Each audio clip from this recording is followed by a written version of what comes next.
So, for those of you who are coming in on episode 2 of what if Altius thinks of New Age alchemy, um, to summarize where we've gotten so far in his video, would be foolhardy, largely because we've watched 30 minutes of it. Took us 2 hours to make it through that 30 minutes, but we have gotten through 30 minutes of it.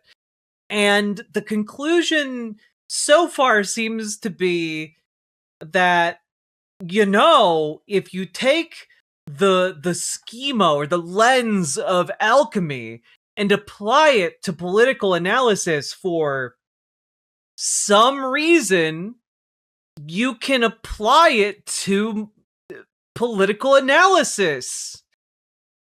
It's very nebulous about what the actual benefit of doing of such an exercise would be. This is like taking, I don't know, Harry Potter and applying it as like a way to understand politics. Like, you could, but why? What new insight would that bring you exactly? How does that help you? Harry Potter is trash, though, and so was our understanding of a lot of concepts back with alchemy. It's why I picked Harry Potter. It seemed flawed enough. So I don't know.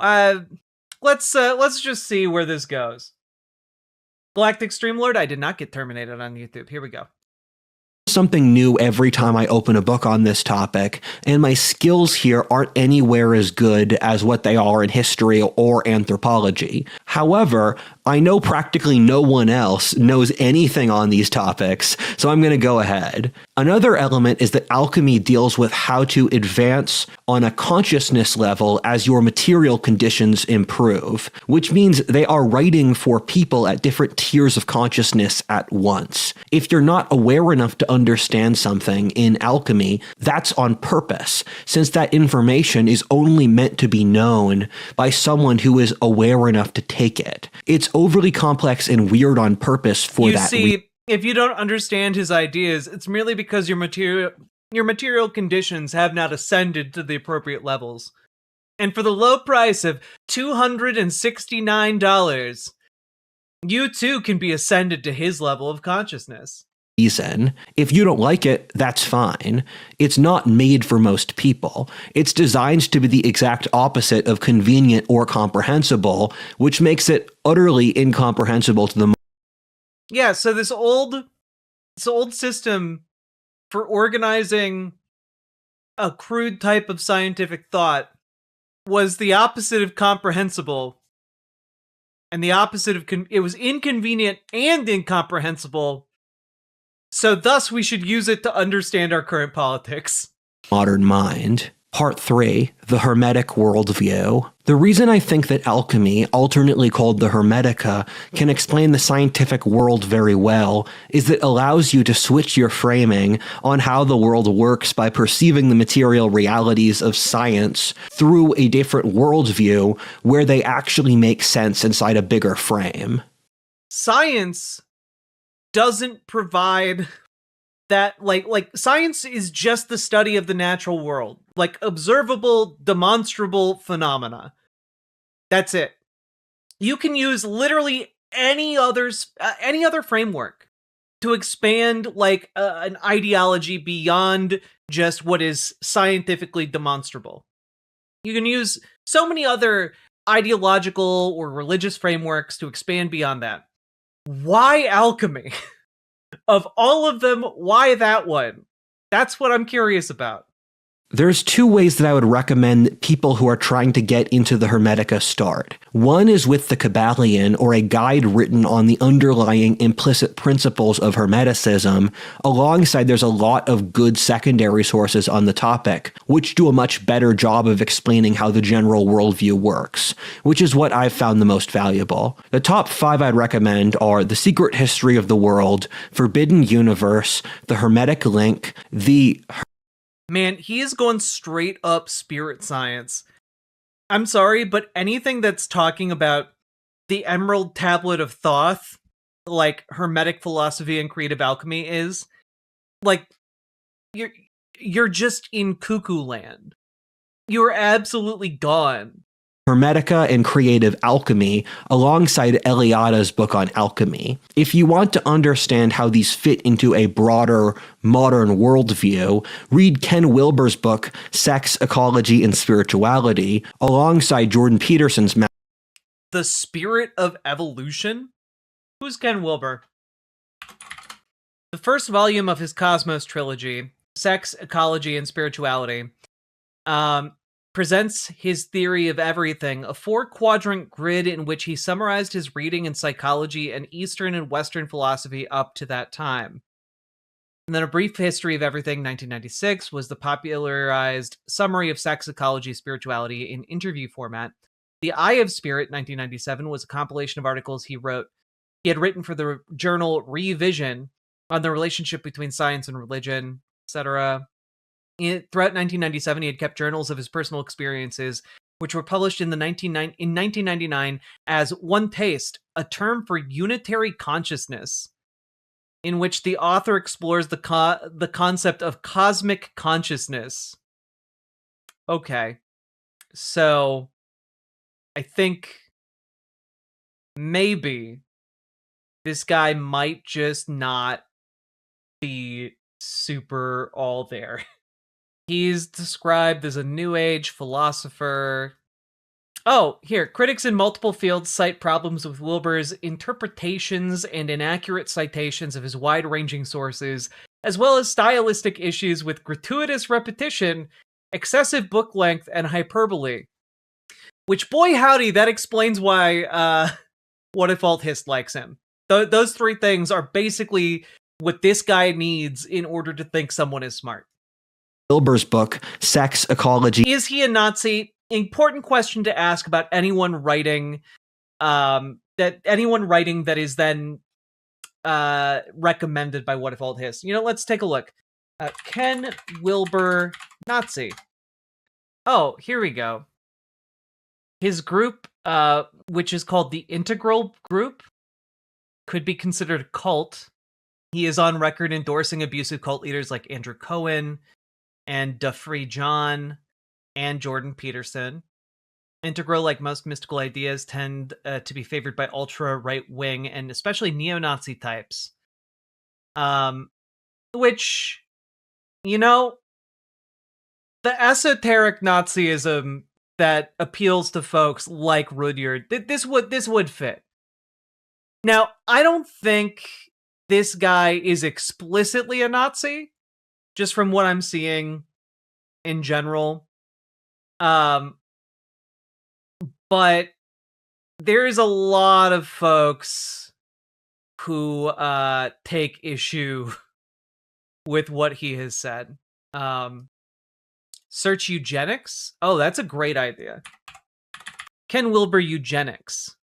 Okay, so having Googled his name alongside Eugenics, there's an awful lot of results talking about spiritual eugenics and equating that with his idea of evolutionary spirituality, where, essentially the idea being that a group can be more evolved spiritually, which actually, in this context, makes perfect sense for What If Alt Hist's, idea of divine bloodlines and, essentially a divine eugenics. That actually fits in extraordinarily nicely.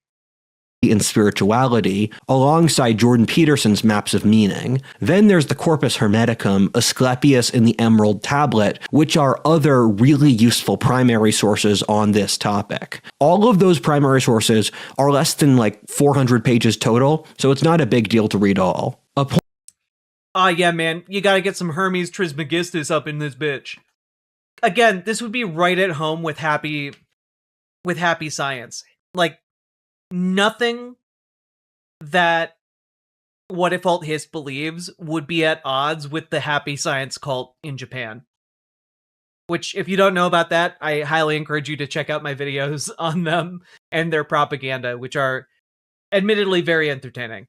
Point Eliade makes is that the Hermetica, or all forms of alchemy, which you also have in China or India, come from smelting in furnaces and ironworking.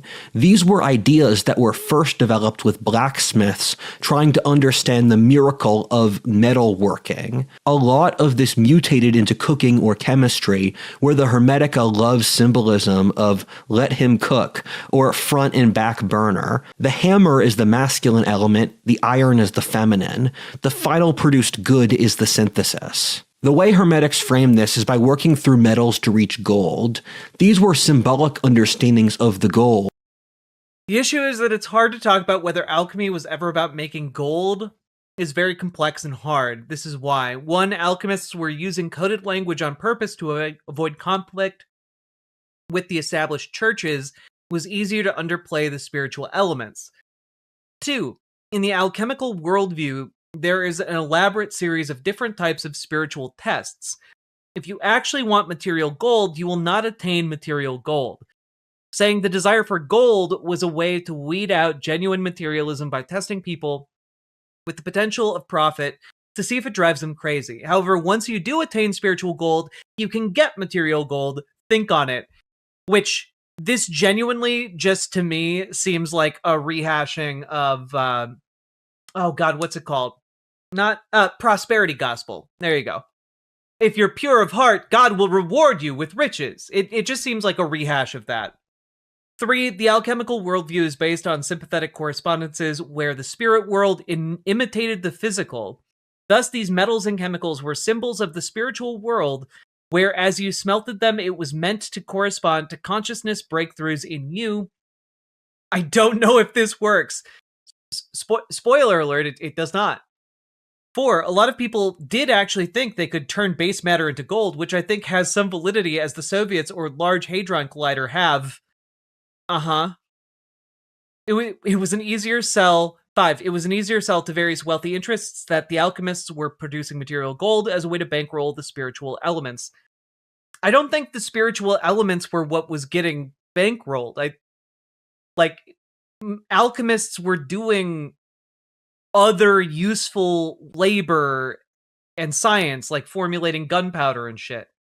Like, they were doing they were doing material chemistry for the powers that be. They weren't all just like, oh, I can spin you gold, and then like taking a stipend to write spiritual treaties. Like that wasn't how that worked. So gold was spiritual enlightenment. However, this is also so philosophically complicated and incestuous that you should read this textual to understand it better. The Philosopher's Stone was a symbol for something in the far future that was powerful enough to understand all things and transmute one materia to another by being so advanced. The stone was not actually a stone, but more so a waxy tablet that you should see as some advanced piece of technology in the far future that they were aiming towards over the course of centuries. This is the weirdest intro into Hermeticism, and I promise I can explain why this framework exists in a sane way going forward. I mean, at least he keeps saying, I know I sound crazy right now. Not gonna lie, guys, the idea that you and your alchemy bros are striving for some hyper-advanced future technology that knows all things and is capable of turning thought into materia immediately is less weird than half of the shit Silicon Valley does now. It's almost like the Philosopher's Stone or the Anima Mundi are an AI. Perhaps we are realizing them. Oh no, he's already been broken by AI. Oh no. Oh no! We are realizing the AI of the Anima Mundi. God, of course. This is a funny way of phrasing it, but a way to see the Hermetica is much like communism or some insane anime fandom. For example, I've never watched the One Piece show since I see the 1,000 episodes or whatever, and I think, Jesus, I don't have enough free time for this. Then why are you talking about it? Talk about something you know instead. Keep in mind that nerds in the pre-modern world needed hobbies too. The Hermetica is designed to be coded only for the types of people who are mature enough for it, and there are multiple entry points you can choose. There is a truly huge amount of Hermetica. Huh, you don't want to read my historical text? Well, that just shows you aren't mentally evolved enough for it.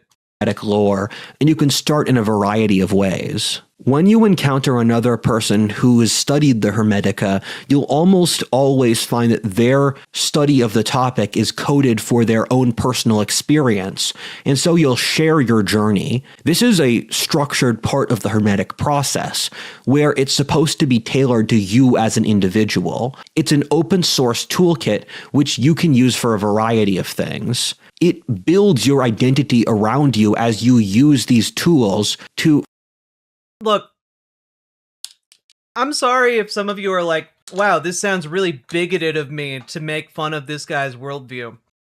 I want to remind you, this guy literally thinks that he has a divine bloodline that makes him better than you.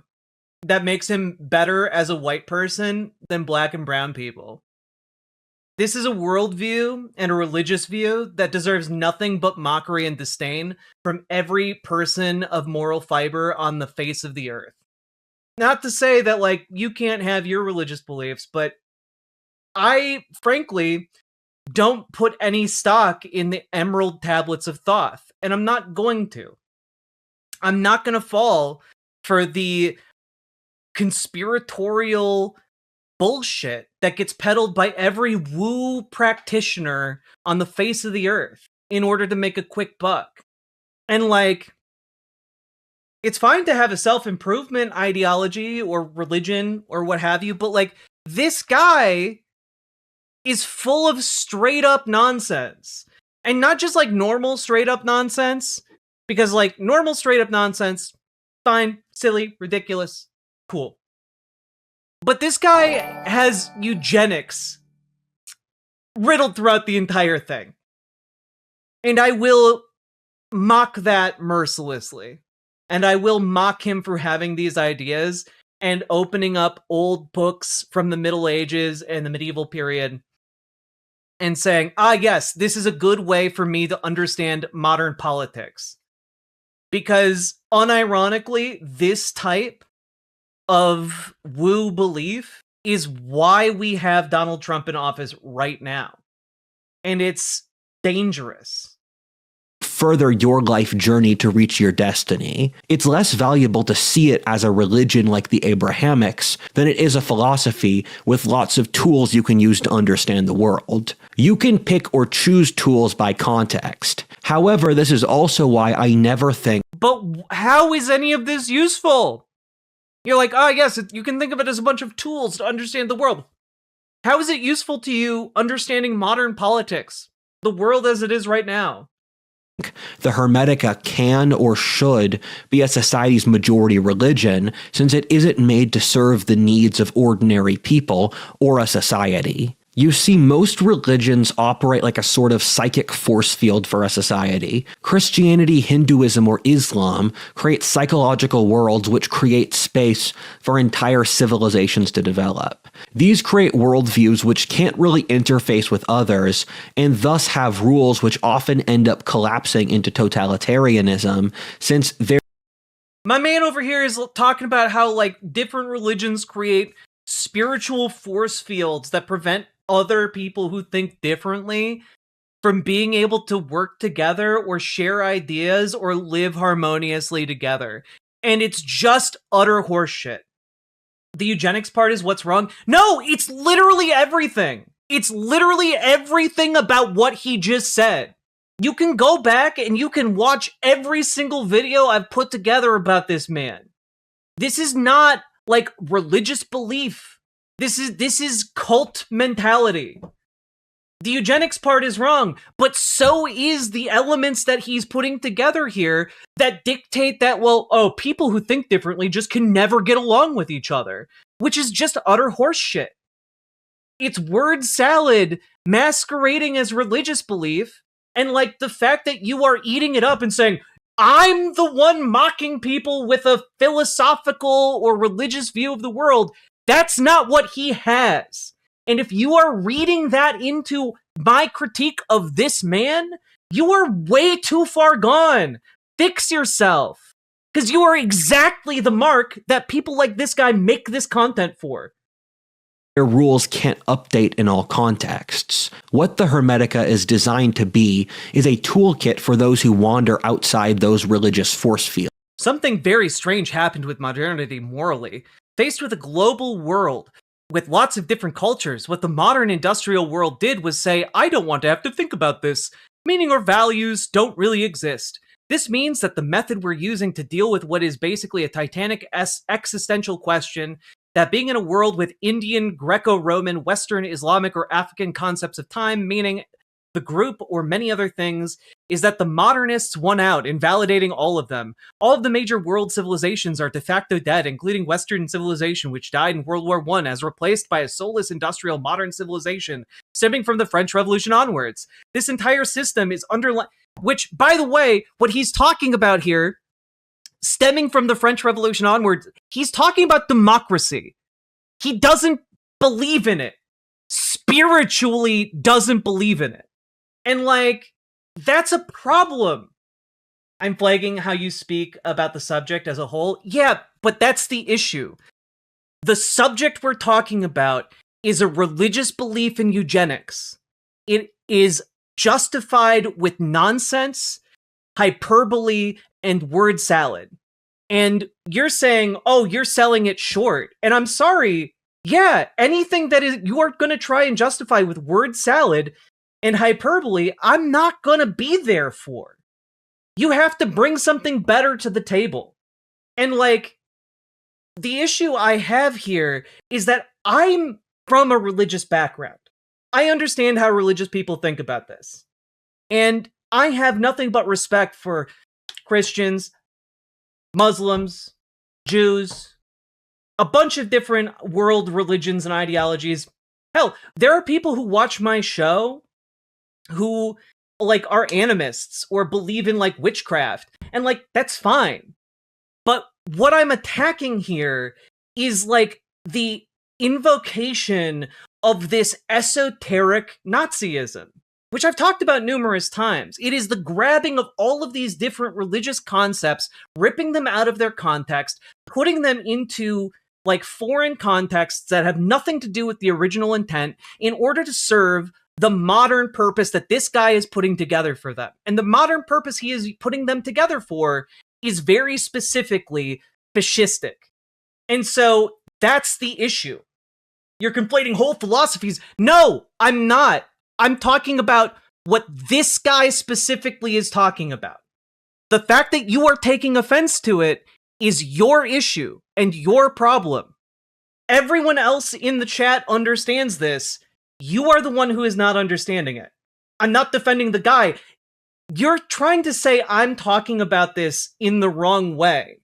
And I'm trying to tell you, if you are not viscerally offended by this guy using those older ideas and religious concepts in the service of eugenics, then I don't understand.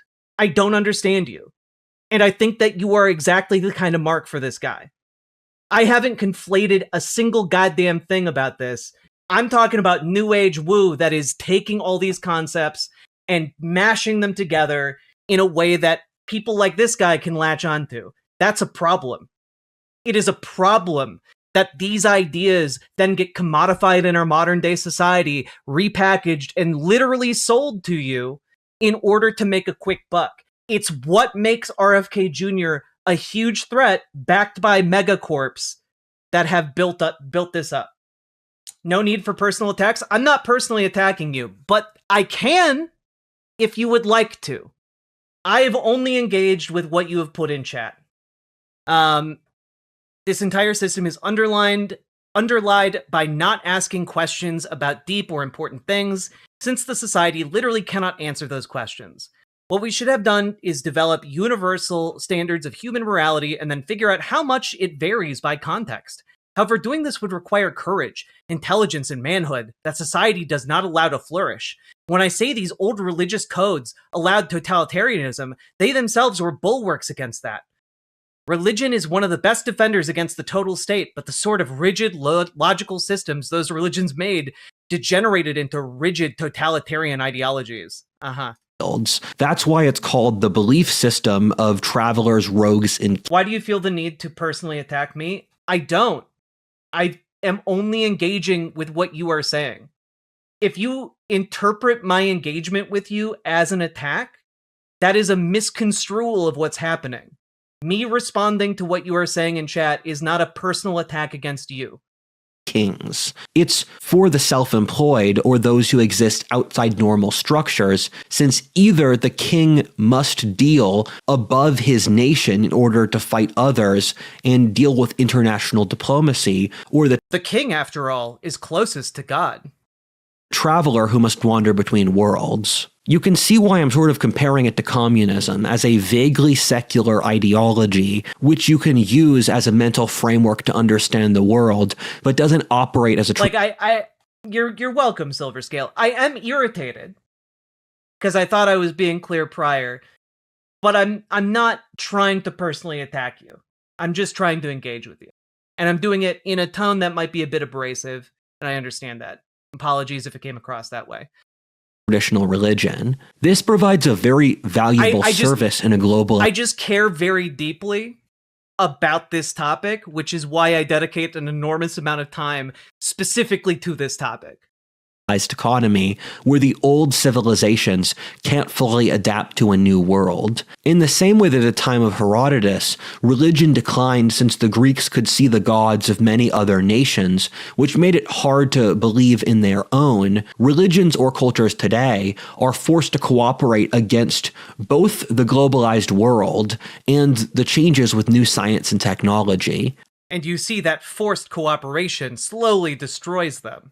However, religion is a society's worldview or operating system. And yeah, all of his maps, that's the secret, guys. All of his maps are super racist. So it must exist, and not doing so will kill a society. What the Hermetica and other forms of alchemy, like the Indian or Taoist, do is make a list of tools which can allow the cross-section of science and religion. So you can take...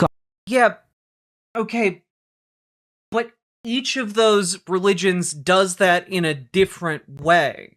The lines and where the cross sections are in each of those religions is different and not necessarily comparable in a one-to-one kind of way. And you cannot simply take all of those different ideas from all of those different eras and overlay them and get anything resembling something coherent. Off certain moral values based on context or good sense. The Hermetica is difficult to categorize since it was made before modern people established clear principles on what constituted certain academic disciplines. Hermeticism is a way... Eugenics isn't inherently bad, IMO? Go on. I'm interested. In what capacity is the ranking of humans, human value by their, inherited qualities and traits and biology? In what way is that not inherently bad? Why is it inherently bad? No, I want you to make the argument. You think eugenics isn't inherently bad. Why do you think that? I asked you the question. It could have good results. In what capacity? Can you give me a hypothetical in which it could have good results? In a material capacity, better, stronger, smarter people. Better how? Like, just in terms of, like, smarter people, stronger people? Like, I understand stronger and smarter, but better in what other capacities are you talking about? Eugenics isn't pseudoscience just because it has been used like that. Well, you're saying, I asked you a very specific question. You said smarter, stronger people, and better in what capacity? Strength and intelligence. Well, you said better, stronger, smarter people. That's 3 things. And then you said strength and intelligence. Okay, so that's 2. What was the third thing? Or did you just have the 2 and you wanted to list 3? Just out of curiosity. Too many questions? I'm making a bong right now? Well, it's not really too many questions. You listed 3 things. But okay, we'll go with strength and intelligence. Making people better, right? how would one go about implementing a eugenics program to make such people that are stronger and more intelligent? Just with the assumption that you have that it could be good. How would you do that? How do you determine who is stronger? Who's smarter? With benevolence, no malintention, no cruelty, no coercion. How exactly do you do that with benevolence? Like, when you start talking about implementing a eugenics program, what it takes to make that happen involves a state setting up breeding programs for the population. Is the state, which, controls the force and the power and the violence in society, implementing a breeding program possible to do with benevolence?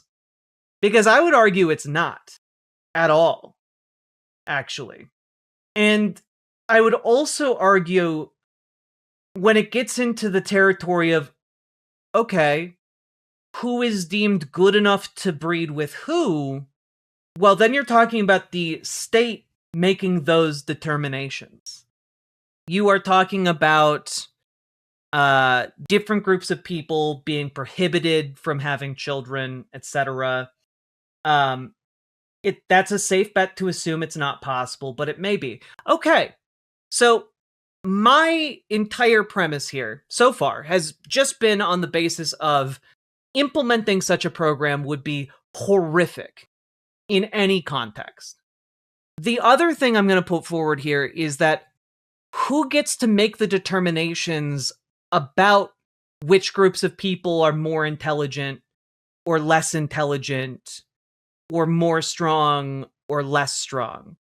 Who makes those determinations in society? Is there like a eugenics pope who gets to decide who's worthy of life and who's not? Who's worthy of breeding and who's not? Is there an elected body? I mean, this goes back to governance in general. Who watches the watcher? Are humans just doomed to being ignorant, foul beasts? I mean, it doesn't really, because you're the one who's talking about implementing a eugenics program. And I'm asking, in your world, who's doing that where it's a good idea? What formulation do you think results in a positive outcome of people empowered to decide who is worthy of breeding and carrying on their lines? One can be pessimistic about anything. Well, the issue is, you're the one who's saying that this is good. And I'm saying I don't think that's possible. Because historically, if we centralize that power in one person, or even an elected body of people, we find ourselves with, for example, racially disparate outcomes. And I'm wondering, in your world where eugenics is good, how are you making the determination of who gets to breed based on making stronger, more intelligent people? You're the one who's saying that. I said not inherently bad, but I'm trying to ask you, who gets to make the distinctions that you are saying make it potentially good? If you are saying it can potentially be good, I'm asking you, what is the good version of implementing this? In the good version of this that you're talking about that is so benevolent, who's making the decisions about who gets to breed or which traits are desirable? And I think that's a fair question for me to have, right? You're the one saying it can be good. What is the good version of this? But it applies to skepticism about anything. That's not really who wages a good war, who leads a good movement. Those are just unrelated questions and not an answer to the question I asked you. What, in your world where there is a good eugenics, who's implementing it in a way that I'd be like, oh yeah, that'd be good? They're related to skepticism. I'm not asking you about skepticism. Oh, an enlightened despot. How would we bring that about? How would we get that? Where do we anoint the next emperor of man to sit upon his golden throne? So, Chuck E. Cheese's. I mean, I guess so. In your world, you just find a perfect despot, and they are able to make the determinations of who can breed and who cannot breed. Okay. Again, just throwing this out there. You are aware everyone becomes disabled, right? At some point. So you got Jesus Christ, second coming, come down. Jesus Christ, second coming, comes down and says, "All right, I know who should breed and who should not breed." And then, look, if you think like people are fragile, I'm just asking you questions, bro. And you said too many questions, and then got real upset that I started asking you anything about the belief that you put into chat. I'm speaking to chat, yeah, but I'm speaking to you, so you should be speaking to me. And honestly, if you can't do that, I'm gonna need you to leave until you can. So Jesus is deciding when people get to believe. Oh, okay, bye. Man, it's so cool when people just decide to waste my time. And the sad part is, I get so ready to invest my time into these conversations, and then they're just like, whatever. You asked me too many questions and made me think about it too much. I'm gonna leave. It's like, oh, okay, but like, get the fuck out of here then. Like, dude's whiny as fuck about being asked questions after saying, maybe if we had selective breeding programs, it'd go okay. But the kind of selective breeding programs where no coercion is involved, that doesn't exist. If you have a despot, yet you're not having coercion-free breeding programs. It's hard to argue with you, Jack. You're too much of an intellectual. The thing is, guys, I'm genuinely not too much of an intellectual. I just want to engage with someone that has a coherent worldview. Any eugenics argument is in bad faith because they haven't actually thought it through. Or on the flip side, they have thought it through and they're just evil, right? It's one or the other, generally. I was not part of a brilliant debate team in school. I was part of mock trial, which is different.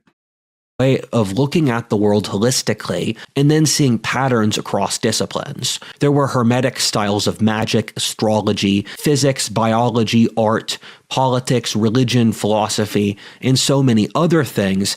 Given the Hermetica as a system, it's not a given thing. This makes it difficult for modern people, but it also makes it very useful in classic fashion, where often the thing— Again, this guy loves eugenics, specifically because it fits with all of his pseudoscientific hogwash. You don't want is what you actually need. Modern people need logical systems like the Hermetica. Oh, God. Modernity has an enormous amount of psychological illnesses. Carl Jung was correct when he predicted that as people stopped dealing with the threat of famine or physical disease, that psychological or spiritual illness would start destroying society instead. Jung was one of the wisest Hermetics and was pulling from that the mind-body-soul trinity. Whereas the body gets safer, the degradation, since life needs to be hard, goes to the soul or mind. Here are some modern mental illnesses. Autism kinda existed in the pre-industrial world, but is vastly larger today. It stems from a weakness of the right hemisphere to see things in context and an over-reliance on logical systems or box thinking. Our school and economic system create huge incentives for this. It's the schools that make kids autistic, you fools, you simpletons. It's the schools and capitalism that made you autistic, not the trains. God, again, I don't know how to explain this more, but mental illness hasn't risen because of schools or even capitalism. I mean, capitalism causes a lot of stress, but bear with me for a moment. What Carl Jung is talking about is not scientific. It's not sound. It's like part of why Carl Jung's body of psychological work was largely discredited. And also, when we're talking about mental illnesses, might there not be a reason why in the pre-industrial world people weren't generally being diagnosed with autism? And perhaps might that reasoning be that no one had defined what autism was until relatively recently? Like, it kind of seems like it would be hard to diagnose someone with something that hadn't been defined yet. Cool. Like, schizophrenia also was very rare in the pre-modern world, and is the same issue with the left hemisphere not being able to see context. Schizophrenia is sort of the feminine version of autism, where it's an inability to sort of relate your mind to the complex, intuitive, spiritual nature of human life or reality. Anxiety. This is radically increased due to the breakdown of traditional social structures, in-person relationships, or values to offset pain. And so many more than those, too. Let me know if you want a video on this. God, please no. But, like, the spiritual degradation of modernity is not what is causing autism, schizophrenia, anxiety, etc. It's just that we're better at diagnosing these things now. That's it. We have the ability. I like how schizophrenia is somehow feminine. Look, no one gave him points for being consistent or intelligible. So that we can logic our way out of our own civilizational autism, schizophrenia, or mental illness. Is this the writing of a mental health professional? No. He is absolutely not one of those. Back into having a meaningful, profound worldview like our ancestors did. The Hermetica is how you explain religion to smart intellectual people. The Hermetica isn't like other girls or other religions in that it's not a list of dogma, but rather a framework for how to evolve as a person or a thing and build your own morality based on context. The way to see it is less than competing with Christianity or other world religions, rather worldviews like Marxism. The Hermetica is the direct inverse of Marxism, in which— oh god. Communist by conquest, communist rebels, communist by choice, communist leaning. I'm probably missing some things here. There are loads of tiny communist movements I can't keep track of. Inform me of some in the comments. Oh god. Both are worldviews about how things should evolve over the course of time. The historic dialectic, or the Marxist idea that history follows distinct patterns which Marx can predict and that ultimately lead to the Marxist utopia, stems from Hegel. Hegel was a pretty advanced Hermetic, and I love that in this, he writes about the Hermetics like they're wizards. He was a level 5 Hermetic, able to cast so many fireballs, and fairly overly structured his worldview off it. This was widely known at the time, and Hegel was called a theologian writing history due to it. In Hegel, history, which is identical to the Hermetic of Anima Mundi, uses history as a test to how humanity as a species, to grow humanity as a species. Then history develops as society develops greater degrees of consciousness, which allow more variability. History uses two opposing forces as a way to create growth for a third force, which is the synthesis. This is all some of the most pure Hermeticism you will ever see. I don't think Hegel was a totally honest Hermetic thinker, but that's another story.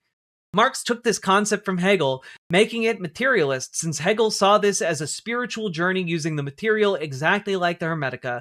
What Marx did was take a Hermetic structure and then completely fill the contents with the opposite, whether removing the emphasis on Darwinistic selection, inequality, spirituality, growth in consciousness, or other things you'd see in the Hermetica.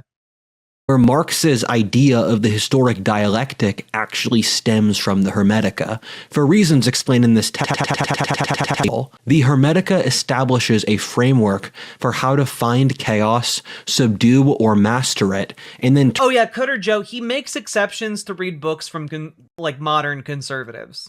So Jordan Peterson, that other guy who's a pop psychologist who's been getting big. I have a book of his I need to read.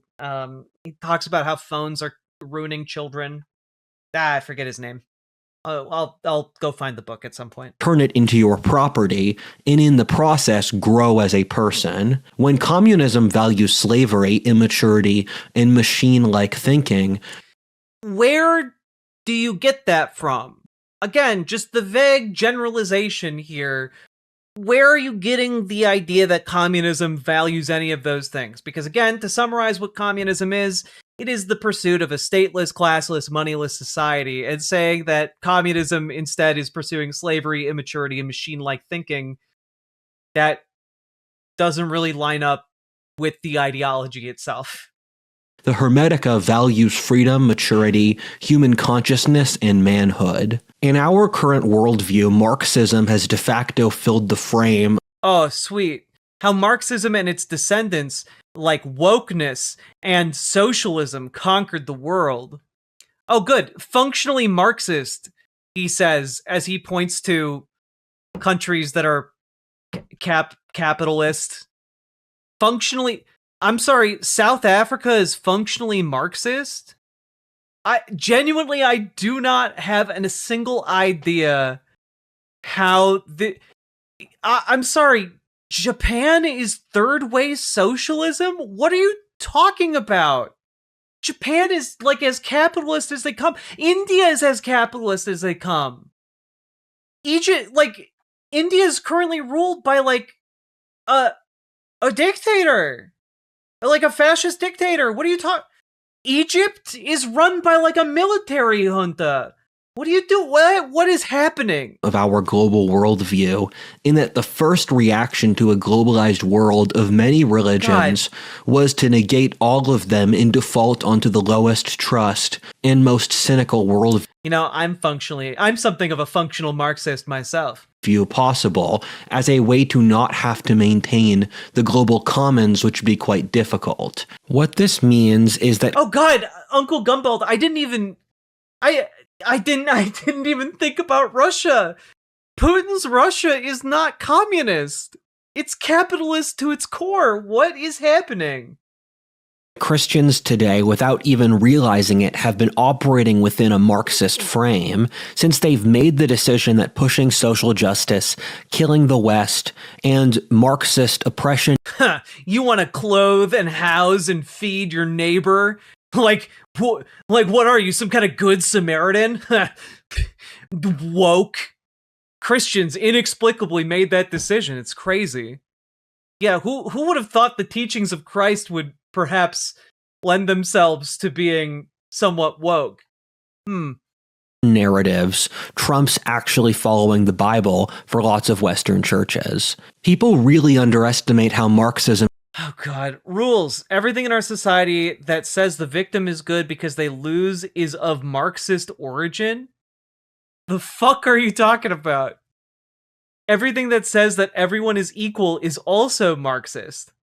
Damn, guys. Abraham Lincoln was a Marxist, I guess. That's crazy. Yeah, the idea that every human being that is in this country deserves equal rights, liberties, and ability to pursue happiness. That's Marxist, guys. The founding fathers, Marxist. All right? The Magna Carta, Marxist. Everything that says the only things that matter are the material are Marxist. Did you hear that, folks? Economists are Marxist now. All of them. Our entire society is Marxist, and we don't realize it yet. They already won. Oh shit, guys. Hey, my fellow socialists.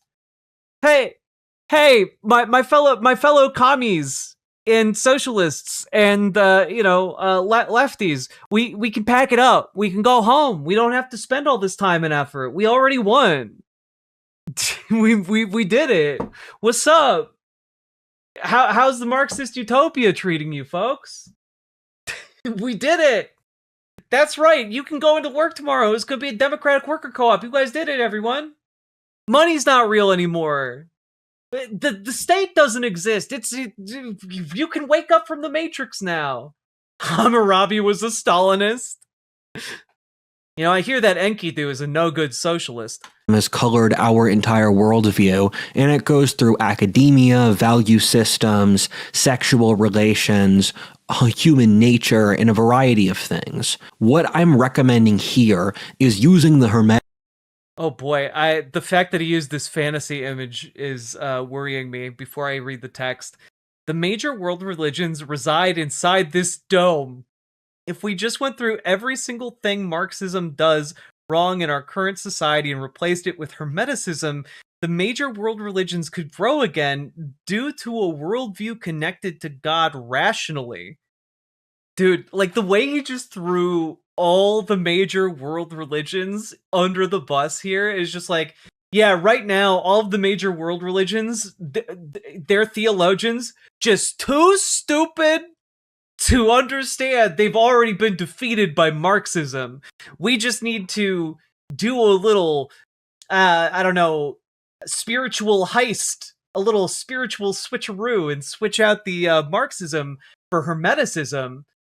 Like you're switching out RAM on in a computer, and it will be right as rain. It'll all be good.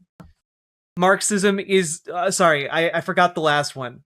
Marxism is this dome, providing an innately nihilistic and materialist frame for the human condition, which strengthens healthy religions over tie. And I assume he meant to write time instead of tie, but he did write tie. And, that's probably not a good sign. I feel like this dude feels crazy superior to everyone. He genuinely does, Latzia. Like, I've watched so much of his content. He genuinely thinks he's better than you. I will also say that Marxism doesn't actually say, or at least doesn't have to be implemented in such a way that, like, people don't get to have religious beliefs. That's actually, you actually can still have that in a stateless, classless, moneyless society. It's just that doesn't necessarily give you hierarchy over anyone else. Which I assume he would have a problem with because he needs the hierarchy in order for his entire worldview to function. To replace the things Marxism does in our current society, which would then allow the major world religions to flower. Keep in mind that Marxism teaches that the spiritual simply does not exist, that the divine spark does not exist in humans, that humans don't have a soul, that the chaos God uses to test humanity should be destroyed. The major world religions cannot survive in a Marxist frame, which is a big reason why global religiosity is collapsing so precipitously. However, in the Hermetica, you have an open source toolkit which creates a framework for different world religions to... Oh, it's the same chart he shows every single time. That where he claims race, sex, ethnicity, and class are partly biological. He even continues to have typos. He uses these slides all the time, and he still has typos on them. Interface with the divine, so you've suddenly opened up global cultures to be able to talk. All the rest of history believe this, and we don't. Far be it from me to point this out, but if all of the rest of history, like, if we don't believe it now, I guarantee you all of the rest of history at some point also didn't believe any of these things. But that's also assuming his statement is correct, in which all of the rest of history believed these things, and we don't, except that, like, yeah, all of the rest of history can be wrong. The idea that we shouldn't treat people with, like, equal protections under the law and equal, understanding of their inherent humanity and the beauty of that existence. He's like, oh yeah, no, the rest of humanity treated people like they were unequal, and that was good. That's crazy. Oh, and also there's a divine and spirit world. All right. I mean, I don't think that, but other people are entitled to it. The universe is a self-reflexive, conscious system. Demonstrate for that. Demonstrate that for me. If it's self-reflective and conscious, demonstrate it for me. You can't. Otherwise, that would just be common knowledge. To God again. Hermeticism allows everyone to access the tree of human life and consciousness. I can't overstate how easy and how important a historic shift this would be. We would just have to do it. To return to topic as a way to sort of go through the Hermetic principles, let's go through the Kabbalions' principles to understand the topic more deeply. You have mentalism, or that the universe is a dream by God, correspondence, or as above, so below, vibration, that nothing stays the same, polarity, or that everything which exists also has its opposite, rhythm, or that everything flows in cycles. Has he openly advocated slavery yet? No, but it's a natural outflow of his ideas. You know, when you start building hierarchy based on bloodline, and you're like, well, inequality is actually the natural way of things, you've already laid the groundwork for slavery. Cause and effect, which is every cause has an effect, and gender, which is that everything has masculine or feminine principles. These are fairly bare bones, but these are all very necessary things you need to understand. I'm sorry. Gender is in everything. Everything has its masculine and feminine principles. No, actually. There are plenty of animals that have, one, they don't have gender. They do have sex. But there are like plants and creatures on this world that aren't binaried in their sexual nature. And there are some creatures and animals on this planet that are just singular. They are ungendered. Period. They are unsexed. These are not fundamental. Also, again, notice this is why he has such a big issue with transgender people existing. Everything has its masculine and feminine, principles gender, and manifests on all planes. The idea being that on all planes of existence, a man is a man and a woman is a woman. Bones, but these are all very necessary things you need to understand the world, which modernity does not have. They provide frame. Why would you need polarity and gender? They're doing the same thing here. It's basically the no homo of the Nazi esotericism. You know, like, well, I in all realities, I'm a man, and thus could and am attracted to women.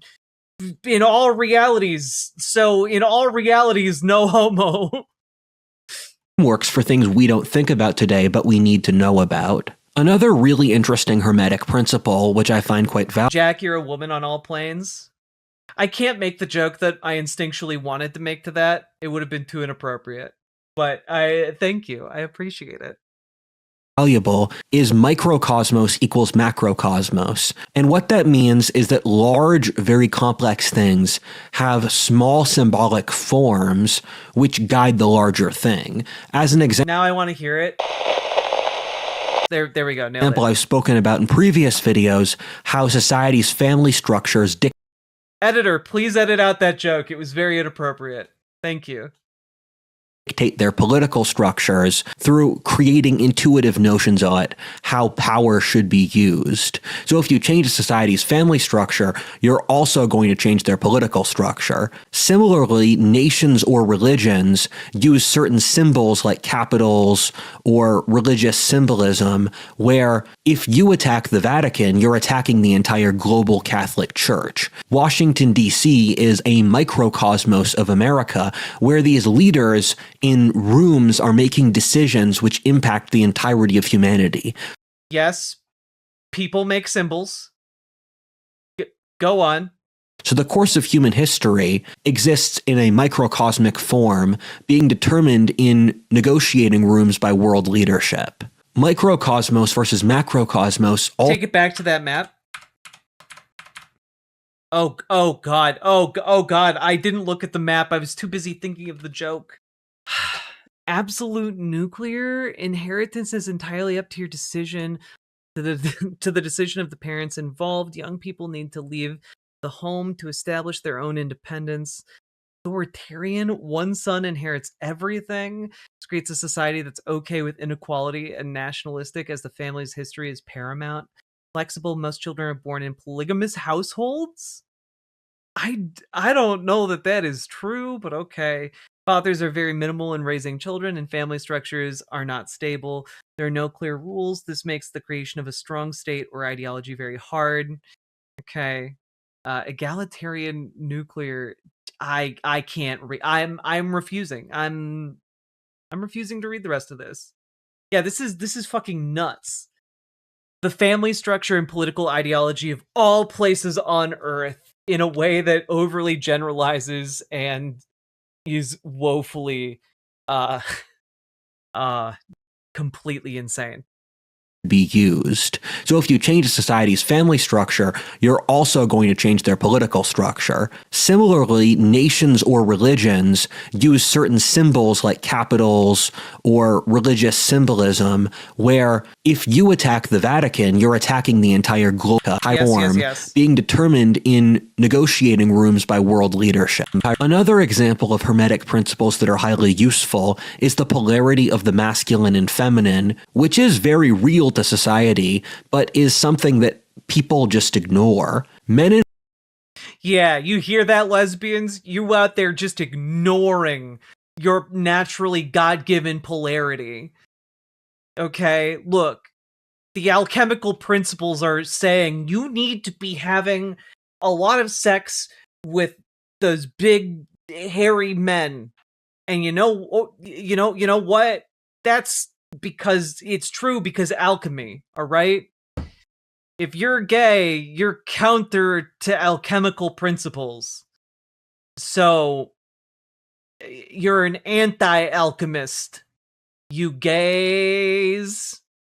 Wait, hold on. I need to write that down for a spec script for a new anime.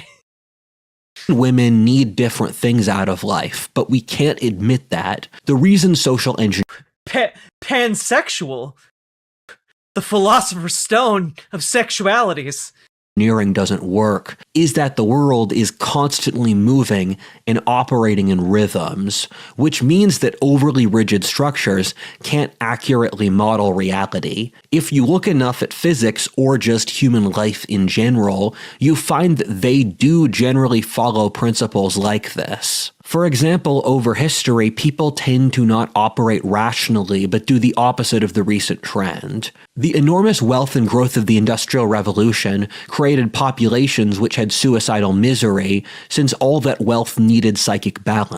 Oh my god, I'm sorry. Your depression, poverty, and dating issues is a psychic balance to the boomers being able to live like this.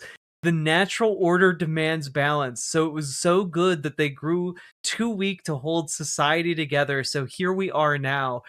The boomers didn't this is a very small segment of American society that then got, like, you know, held up as like a gold standard. This wasn't real. This was a fantasy even at the time. Like, yeah, some people did move out to the suburbs. Most people weren't able to do that. Most people didn't have this life. The French Revolution was a reaction to the failings of the aristocratic revolution. Also, I'm sorry, wait. Also, the idea that because people lived like this, naturally you must now have depression, poverty, and an inability to pick up chicks. Look, you might be in poverty and you might be depressed, but you can practice your chick picking up abilities. Okay? The secret is, don't be a fucking weirdo. And, you know, talk to them like they're people, and then continue to treat them with respect and like they're people for the entire time you know them, and respect their decisions, and like that's it. You're good. Like, be somewhat interesting and engaging, and just talk to them like they're people. So don't be what Rudyard is being in this video exactly, you know? Like, just don't be this guy.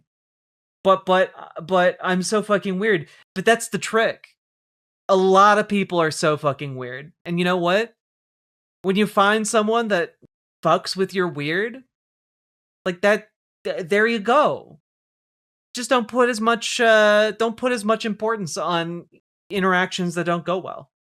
You're never going to have to deal with those people again, presumably.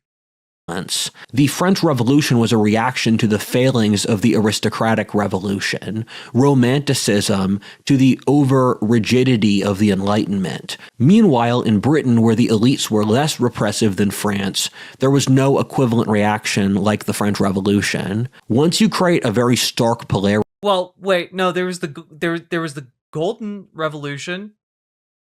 You know, the bloodless revolution? Sorry, Glorious Revolution, not Golden Revolution. That's my bad. Was that the one related to the Magna Carta? No, the Glorious Revolution was the one that formed Parliament, which predated the French Revolution. Like the Roman or Chinese empires, you also create barbarians like the Germans or Mongols who become strong enough to destroy them. You see anti-civilization develop in... Look! Germania, the womb of nations! Right up there. The feminine German. Polarity to civilization. The core idea which modern people will have the hardest time comprehending here is the concept... Why is Denmark the womb of nations? Because there was something rotten there, and then it farted. Except that the whole world is mental. Explaining all of this would be a distinct video in its own right, which would take a while as a rabbit hole, but there is physics evidence which has become stronger over time that reality does indeed not exist without consciousness. The big physics journal... I mean, yeah, your perception of reality would not exist without consciousness. True. Elegant experiments with entangled light have laid bare a profound mystery at the heart of reality. One of the more unsettling discoveries in the past half a century is that the universe is not locally real. In this context, real means that objects have definite proportions independent of observation. An apple can be red even though no one is looking. Local means that objects can be influenced only by their surroundings, and that any influence cannot travel faster than light. Investigations at the frontiers of quantum physics have found that these things cannot both be true. Instead, the evidence shows objects are not influenced solely by their surroundings, and they may also lack definite properties prior to measurement. Which, that makes sense. Like, a lot of what reality is made up of is not by measured and defined quantities or amounts, because we are kind of imposing the measurement criteria upon these objects. So when we measure them, we get different results within a bubble of possibility, essentially. It's a really interesting concept. I don't know that he's using it correctly here, because in quantum physics, there is a very widespread, in the general public, desire to attribute to quantum weirdness the spiritual. And like when someone like Rudyard reads or encounters the idea, for example, objects are not influenced solely by their surroundings, they're like, yes, that's because objects are influenced by God or something supernatural, right? Which is not exactly the same as what is being stated here. Because we might not know what else is influencing objects, but that doesn't mean it's God. It could be something else. Might be God. Be pretty cool if we could find direct evidence of a deity, but until we are able to make that determination, that's a pretty big leap to make. Also, observer does not mean consciousness, it means interactions. True, Nimbleline! This is, of course, deeply contrary to our everyday experiences, as Albert Einstein once bemoaned to a friend, quote, "Do you really believe the moon is not there when you're not looking at it?" To adapt a phrase from author Douglas Adams, the demise of local realism has made a lot of people very angry and has been widely regarded as a bad move. Douglas Adams, man, I need to go back and read Hitchhiker's Guide to the Galaxy. His books were very funny. Well, you guys aren't really here. You're all just my little gay friends who live in my computer. Blame for this achievement has been laid squarely on the shoulders of three physicists, John Clauser, Alain Aspect, and Anton Zellinger. They equally split the 2022 Nobel Prize in Physics. Yeah, I'll read this later. This is pretty interesting. Journals say that reality is not locally real, or it does not exist distinct from our perception of it, which is really trippy for modern people. Alternately, the research that our perception of particles colors their actual composition. Some people say... Also, notice how I actually read the first paragraph of this article, where the article talks about what it means to be locally real, and it wasn't what he said locally real means. That this means we're in a simulation, others that God runs the universe, but both are functionally the same once you take away the labels. If you're not sexually gay, Quigley, you can be gay in the happy manner. Beyond this, the research we found pretty consistently that plants know what you're thinking about, and they're... No, they don't. No, in fact, they don't, sir. Vital statistics change around the thoughts of the humans around them. Another element the Hermetica does really well here is its ability to balance how bad modern people are at understanding chaos or the unknown. Modernity likes to say that anything we can't measure scientifically doesn't exist. However, the universe is infinitely large. God, this guy watched The Happening. What? No! Watch The Happening one time on ayahuasca, and this happened.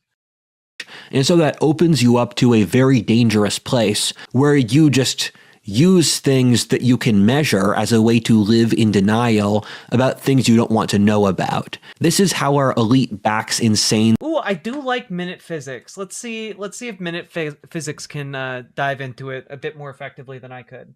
Appreciate that, Megas Informaticus. Wait a minute.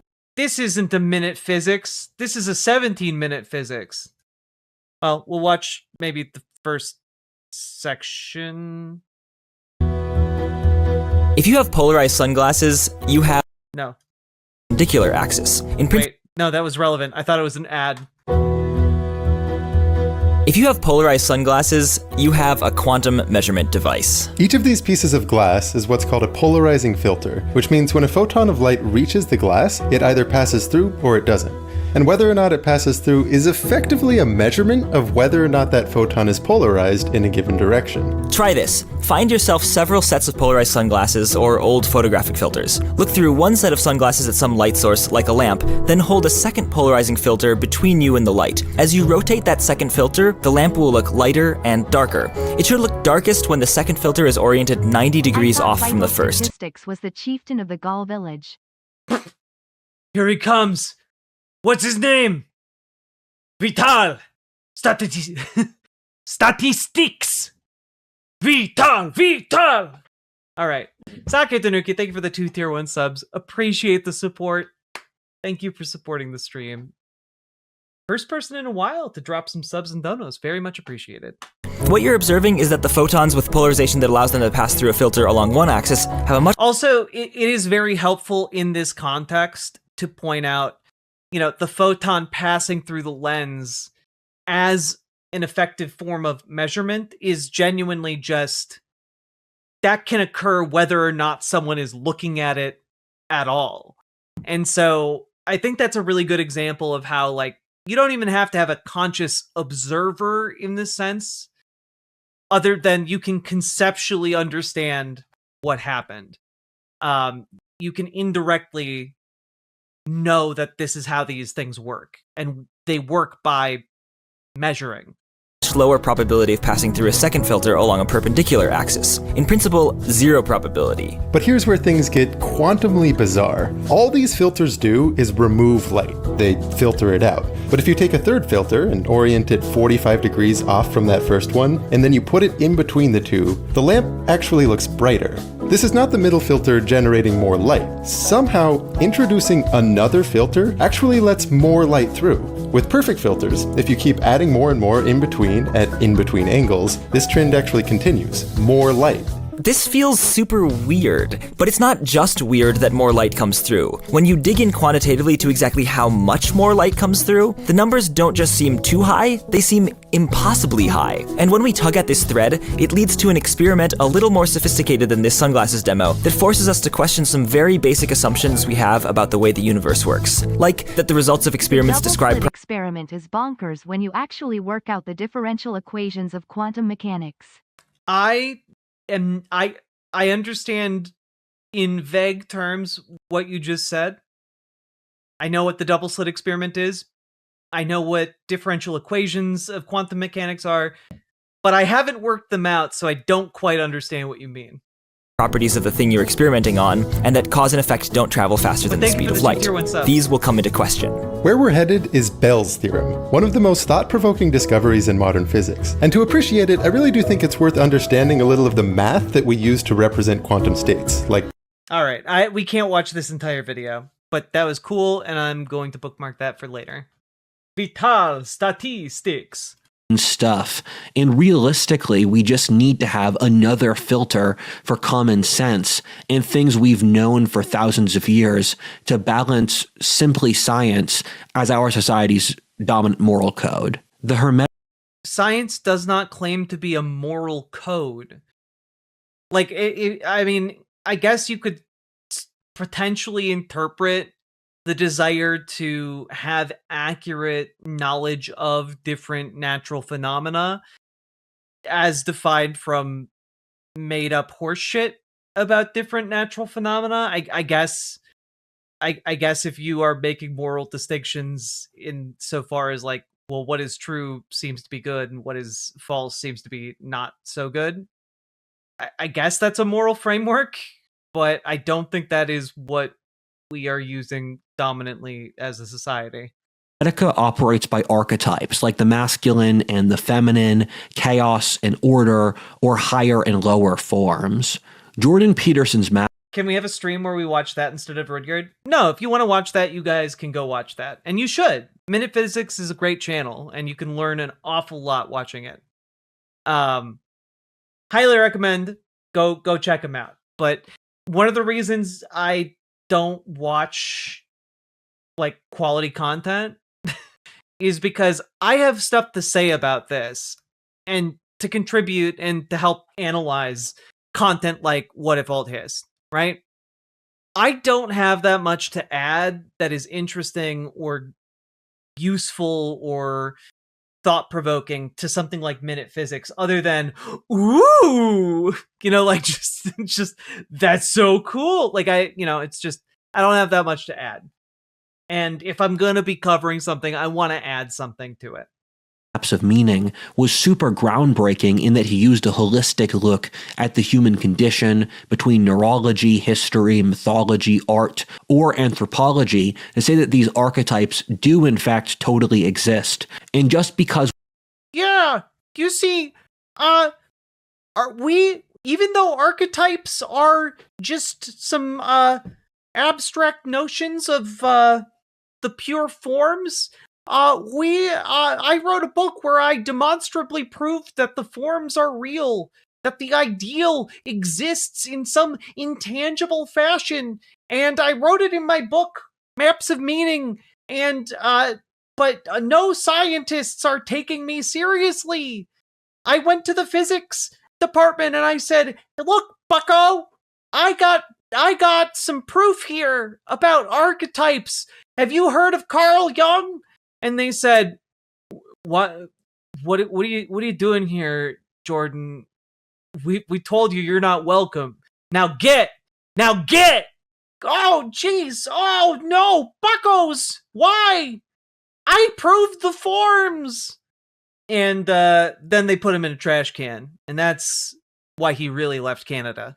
We can't see them in the lab doesn't mean they're not valid. Humans very much do process chaos and build our lives to avoid it. Chaos is real. Evil is real if you've had to live through it. Saying otherwise is just childishly keeping your fingers in your ears. Chaos, yeah. We experience chaos. And we experience things that are so bad we would call them evil. if we didn't exist, would evil exist? I don't know. I don't think so. I think evil requires an audience, so to speak. Like, Basically, when you actually solve the real proven physics of quantum mechanics, it's even more bizarre than the layman's explanation, but even more cool. I believe it. Quantum mechanics is so weird and interesting. It's also one of those things where I realize I'm just horribly out of my depth in for the most part. Also, Saki Tanuki, thank you for the 2 tier 1 subs.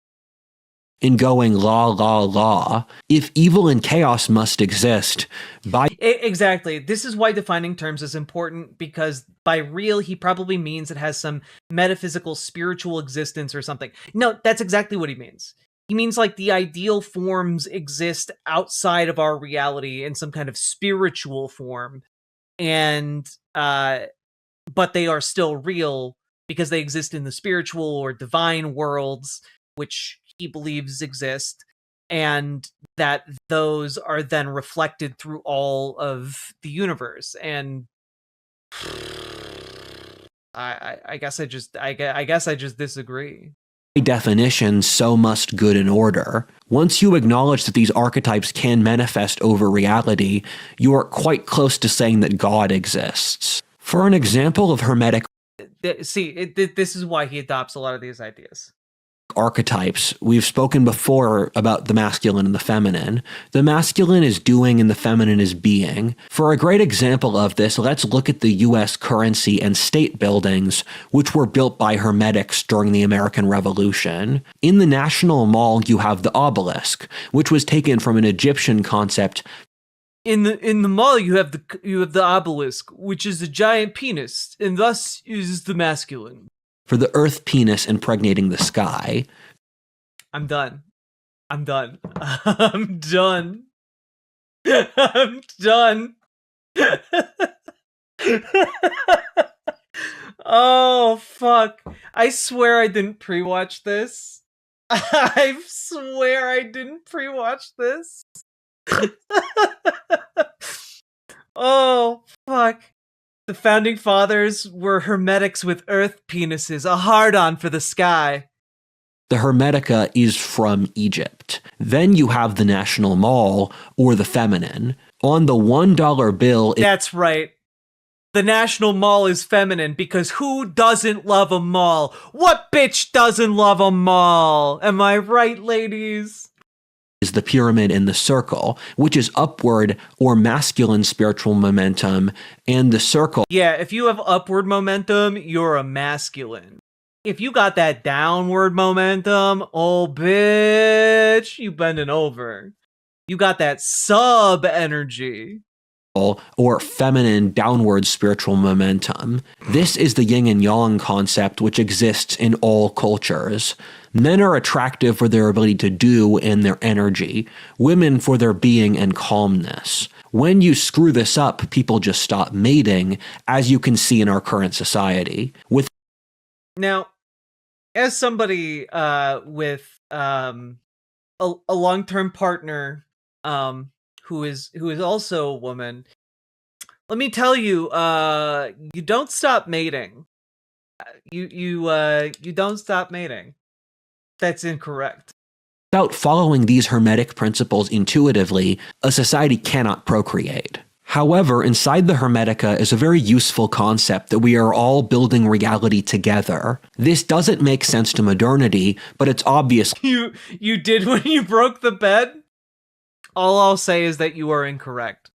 True. It's most obvious with the greatest historic figures like Christ or Napoleon, but they did very much write the world around them. Everything that humans built around us is something that came out of someone's mind and then became a material reality. The ideal is Reminder, the ideal is ideas.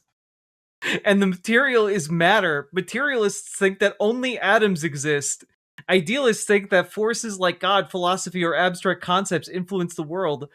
I'm a dualist in that both exist and have to match like men or women sexually.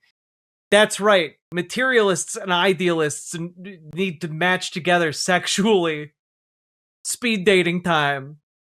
trying to use the material to reach its own aims, which is often why certain religions like communism or Islam can possess a certain nation, drive them crazy, and then attack their neighbors. Yeah, famously, Christianity never, I don't know, organized a series of crusades to organize and attack their neighbors on religious grounds. Only Islam did that, and okay. All right. On the smaller level, people will create the future by procreating and building their own households or families. On the greater scale, national leaders or prophets build entire civilizations. Or prophets?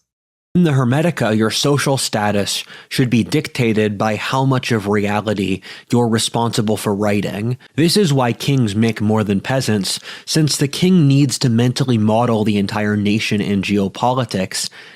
This is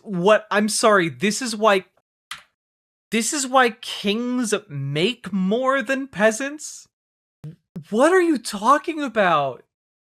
Kings don't make anything. They use their power and they take from the citizenry. They aren't making anything, they're taking everything because they're the monarch. That's how that works. Come on, man. Since the king needs to mentally model the entire nation in geopolitics, and if he doesn't, he suffers for it. Inequality is a built-in part of the Hermetica, since the— Oh, yeah, no, justifying a monarchy. No, this guy will justify any hierarchical system. He's about to talk about how he likes hierarchy, and it's reflected in the Hermetica. Remember how I said he hates democracy? Because he needs the hierarchy? purpose of life is to face suffering and grow to evolve to a higher level. Yeah, that's right. You need hierarchy to ensure that maximum suffering takes place. Inequality is needed to motivate men to face chaos. The more chaos a man conquers and integrates, the more he is rewarded. That's right. It's like one of my favorite RPGs. Final Fantasy. Final Fantasy. Damn it. There's so much post hoc justification in this piece that I'm shocked there's no to a coin ad read. Oh god, did we get an ad read in this? Was there an ad read at the beginning of this video? I think it was for like Z-Bucks or something. Yeah, it was for like a crypto exchange. I love that his idea of the world is that if you are oppressed and downtrodden, you just need to look, Sweaty. You just need to go out into the forest and grind some orcs, okay? Grind some orcs until you're high enough level to go and fight the local dragon, and maybe even kill the griffin that's been terrorizing the fields. Like, dude literally thinks like being impoverished and having systemic struggle imposed upon you by political powers outside of your control is going to turn you into Geralt of Rivia. The core values of the Hermetica are courage, discipline, and imagination. For an example in physics about why it's impossible to measure particle-to-particle interactions is that the future is actively being weaved and carved out by billions of people in real time. The reason modernity is so rich but is so miserable is partly that— yes, that's true. People existing through time do continue to exist through time. Yes. Mm-hmm. It gives humans so little agency, which is a core part of being human in the Hermetic philosophy. It's often as if a particle in physics is making a choice in real time, given the future has not yet been determined. In the Hermetica, there are variables outside our control you should accept, but you have to choose between different timelines and use the force of will or imagination. God. You must choose the timeline. Don't you see, Rudyard? You have the power to change everything. In the Hermetica, the intellectual and biological are fully fused due to the mind-body-soul connection. This means that the idea to think well is seen as a form of physical strength that requires discipline or toughness. In the Hermetica, thinking is a physical activity, and so schooling requires teaching people mental and thus physical or spiritual strength. The Hermetica sees consciousness or intellectualism as a Darwinistic war for the best ideas, which everyone as radio tower is trying to emit their frequencies into the collective unconscious. One, there isn't a collective unconscious. Like, we know that just isn't the thing.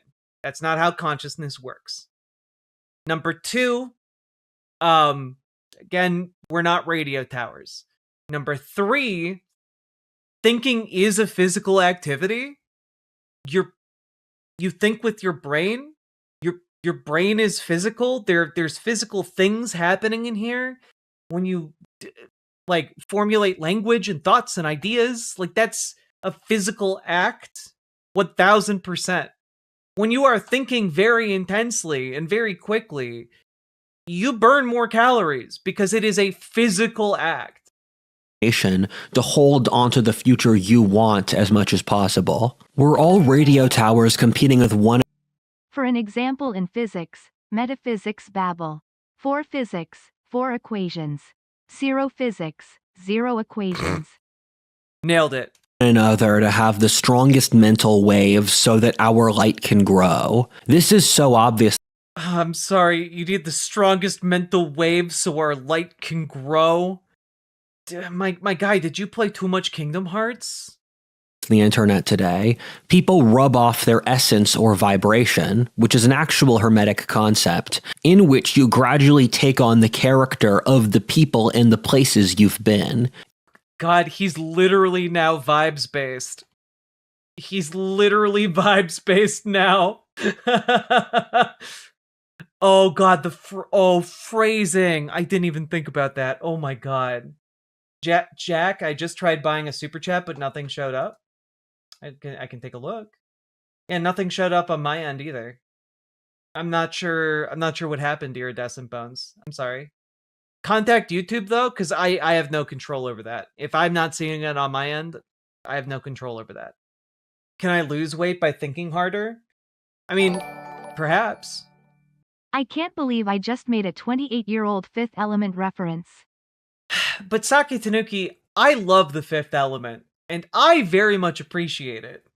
So thank you for both the subs and also the Fifth Element reference, which I now really want to watch. I watched a novel analysis of Die Hard earlier today, and I got a Bruce Willis hankering.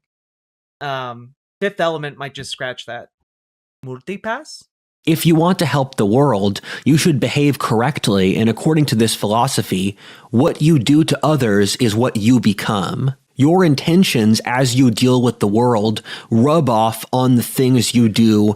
Please, for the love of God, stop saying rub off.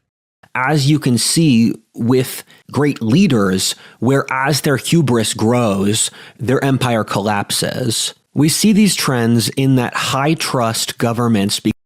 When the British and Spanish set up colonies in the New World, the Spanish did so with low-trust societies that gave the locals very little space for self-governance, had everything run by monopolies of regime buddies, engaged in corruption while giving all the power to a small aristocracy. Meanwhile, in British North America, they gave the settlers self-governance, a free market, were not very corrupt, while having a quite open intellectual space, unlike Latin America, which banned free thinking. This isn't a racial or geographic failure on the part of Latin America, since temperate majority white Argentina has all the same issues as the rest of Latin America. Watch my videos on the topic, and the book Why Nations Fail explains this really well. Fair nations with property rights perform so much better than those who don't, that it shows there's some sort of moral force in history. Really depends on what you mean by perform so much better, and also how those property rights are being enforced. Now, doesn't it? Become radically wealthier than low trust ones. As you can see with the Spanish versus the British North America, is showing the Hermetic principle that intentions do in fact ripple across very long periods of time. The reasons that the left's fantasies about using bureaucracy to replace leadership are always utter failures is that a group needs to have the mental humanizing element in order to function as a unique whole. Not the mental humanizing element. I knew we blew something out in the last hard turn. Oh no. Humanizing something is an active process in the Hermetica, dependent on projecting. The conscious mind is what you know. It's the internal monologue you have. Fun fact, not everyone has internal monologues. A decent chunk of the population does not think in words. You're Decent Bones, thank you for the $2 super chat. Not everyone has an internal monologue. Some people think in pictures. Like, they're visual thinkers in quite a literal sense that they do not have an internal monologue where they're talking to themselves. They just have images. It's really interesting. It's interesting stuff. Isn't that bunk study BS? Which one? My sister and dad have aphantasia. Oh, interesting. Yeah, I know a few people who, like, they have some synesthesia, where, like, they experience different sensations based on colors, or see colors differently. It's very interesting. The internal monologue survey. Well, all I can say is that I think in words, and my partner thinks in pictures. And, like, it leads to very different ways of perceiving the world in a way that I find very interesting. I don't know what the monologue survey finds, but, like, there are people who think in pictures and people who think in words, and I know that because, like, I am the way I am and my partner is the way, she is. I can do both. And yeah, I can do both. But generally, I'm thinking to myself as a running inner monologue. And, like, if I apply my brain, I can conjure up images, pictures, etc. But, like, my default go-to is words. The girl who painted the textures for the dragons in Game of Thrones had synesthesia, talks like a South African chipmunk on speed. Good for her. Higher quality consciousness into the unconscious. It is against nature for those with lower levels of consciousness to rule those higher, and these societies collapse into barbarism or decadence. With the scientific I'm sorry, what? The spiral dynamics? You have the global view, the flex flow, the human bond, the strive drive, the truth force, the power gods, the kin spirits, and the survival sense. Those are the popular names for all of those things, you see. In these societies collapse into barbarism or decadence. With the scientific discovery, the scientist is shining the conscious mind into something they didn't know before to master it. The first step to gaining power over something is to see that it's there, often Learn more to understand it, figure out how it works, and its weaknesses and strengths. Gain mastery of it, reap profit, and integrate it into yourself. Use this knowledge to level up your consciousness and self. Use new consciousness to repeat process. He literally turned it into a video game. When you notice something, go learn about it. Make it your own. Take its strength into yourself and level up. And then redistribute your attribute points. I have aphantasia too, but training not to be. Progress is dead slow. By the way, if suffering is required, doesn't that mean there's suffering in heaven? Guess so. This is one whale of a tale. Citation needed. God damn it, Sake. Thank you for the 2 tier 1 subs. I would say that, like, he would probably argue something like, suffering is the crucible through which you are made perfect and able to go to heaven. Through intuition, then gain knowledge of it, figure out how it works, take control of it, and integrate it into your world. Yeah, every fascist motherfucker watched Solo Leveling and over-identified with the protagonist. Worldview. It's no wonder that practically all of the founders of early science were familiar with the Hermetica, since this is just a scientific method. The reason Bruno, followed by Galileo, thought that the Earth circled the sun wasn't since science told them so, since telescopes weren't advanced enough at that time for that. It's since the Hermetica said that this sun That physically hurt me. was just one of nearly infinite worlds circling their own sun in the vastness of space. Life stemmed from the energy of the sun crushing matter, and the Earth was nearly infinitely old, while the universe was even older. To go through other Hermetic doctrines that are thousands of years old, We don't talk another about Bruno. Sake, that was an excellent astronomy joke. is evolution. Evolution is called the transmutation of forms. This is how one form progresses to another, like how Homo Also, can we just like stop for a moment where I'm sorry. So I know he's already progressed past this point, and it's pointless for me to like go back and talk about it in depth, but I'm gonna do it anyway. So he specifically said that Galileo just was like, well, all those other lights are stars like our star and have infinite worlds around them. And that's how they knew that heliocentrism was the thing. Except that that's not how Galileo just like proved heliocentrism. And also, like, they had telescopes good enough to do plenty of astronomy. Galileo used telescopes extensively, in fact, to prove heliocentrism by observing the phases of Venus and the moons of Jupiter. He literally used telescopes to make observations to prove heliocentrism. So I don't know what he's on about here. erectus evolved into modern humans. In each case, you use suffering to burn away weakness, and then as you calcify to your core, which allows you to transmute to a higher level. This is almost identical to Darwin's theory of the survival. Except that there's nothing about evolution that guarantees higher level anything. Evolution doesn't give a shit about levels. Doesn't give a shit about your brain developing into more advanced states. It doesn't give a shit about giving you more abilities versus less abilities. Like, it's not leveling you up to suffer. Survival of the fittest, in which the struggle for survival promotes good genes. The struggle for survival doesn't promote good genes.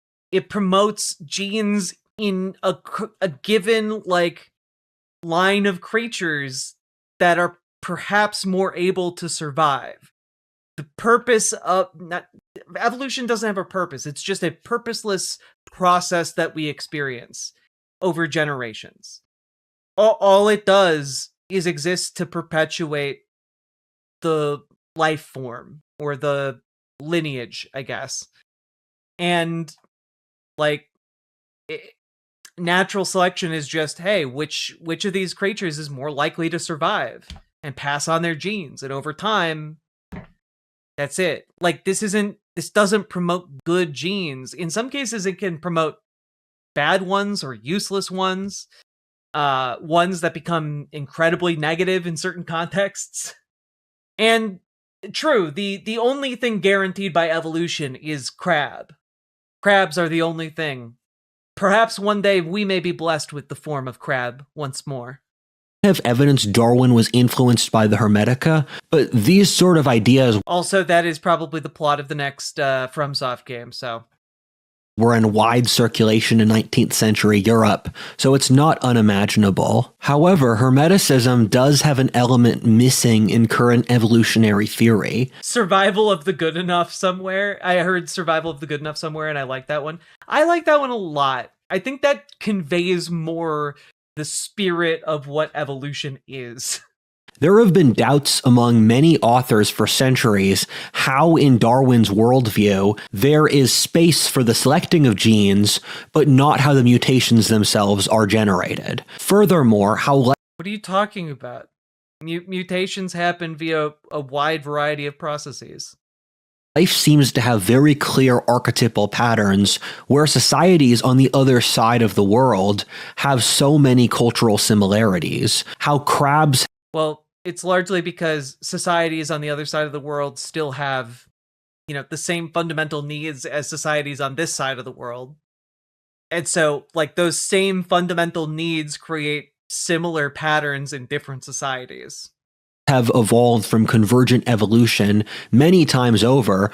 Yeah, well, crabs evolved from convergent evolution because the form of crab is immensely, like, it's really survivable.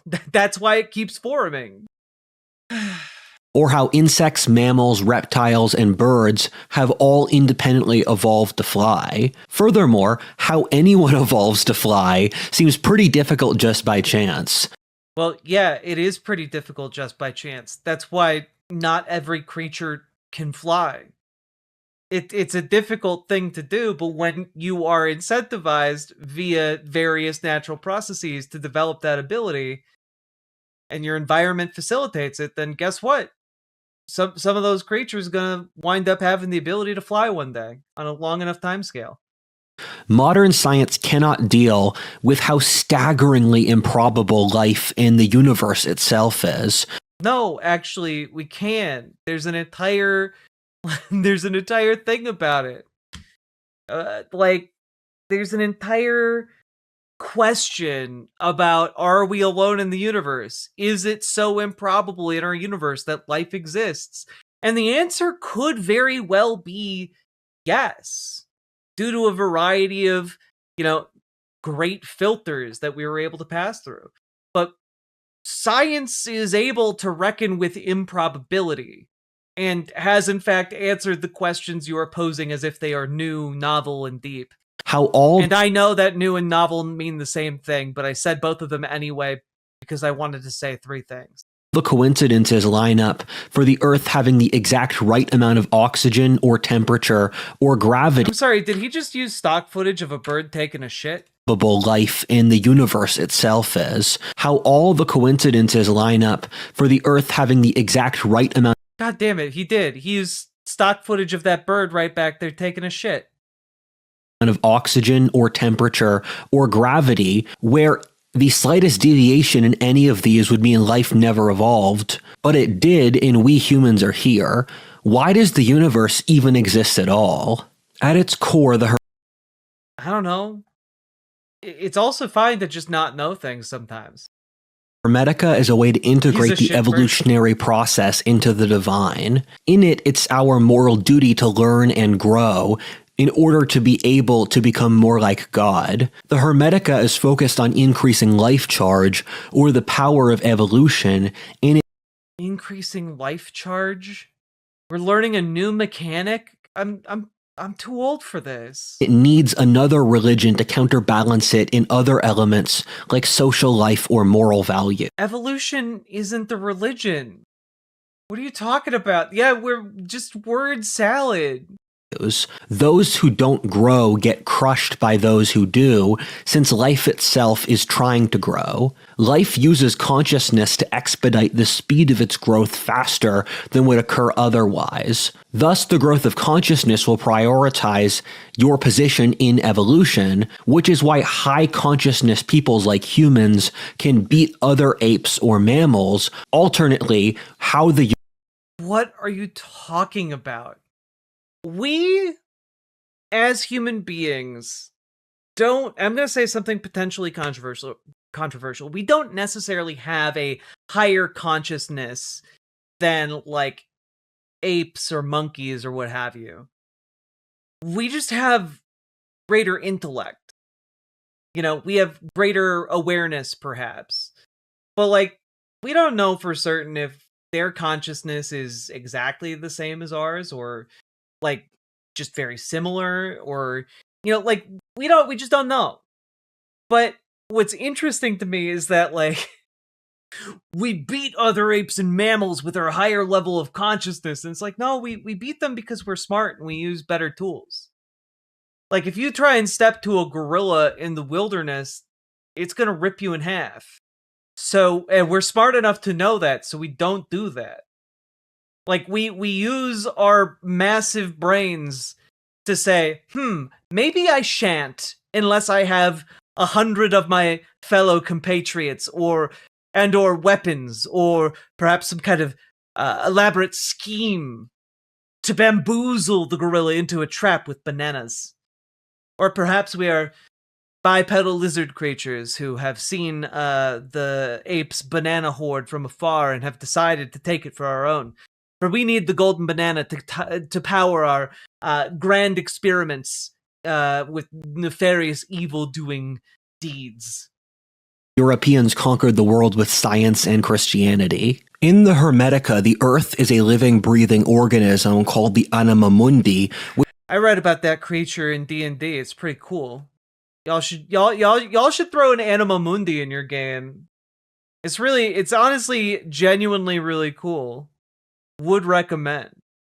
Which is the collective unconscious of life. What the Anima Mundi does is its ultimate goal is growth, but in order to do that, it has to burn away weakness, so it creates competition, and life is a game where the goal is to grow and evolve, and we know this to be true because the level of complexity for life has been predicated upon the level of evolutionary advancement. So when we were at cellular life forms, we were competing against other cellular life forms, then we were competing reptiles against other reptiles, then mammals. And now, when we see the breakthrough of the last 1,000 years, every time humanity gets more advanced, you find that the game gets more complicated. And what the Hermetics believe is that the spirit world is fundamentally boring, and life is a place where souls go to get challenged. And yeah, see, exactly. Pain and suffering. It is the crucible for your perfection. To suffer, to have life with real stakes, because life does not have value unless the end points are difficult enough to give you emotional value in them. And with the Hermetica, you're seeing that as life gets more advanced, the stage literally gets bigger.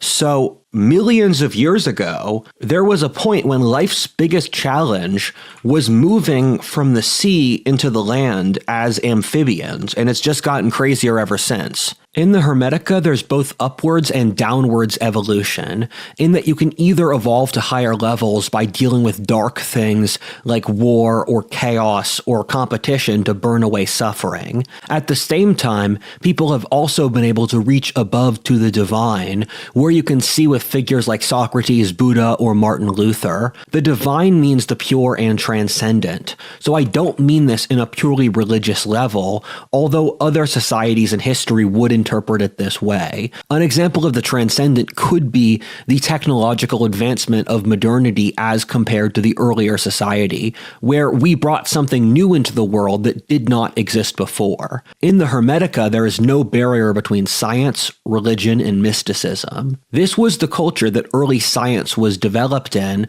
all of whose founders were religious and steeped in the occult. Back then, they had a concept called natural science, in which you would use physical We still have that.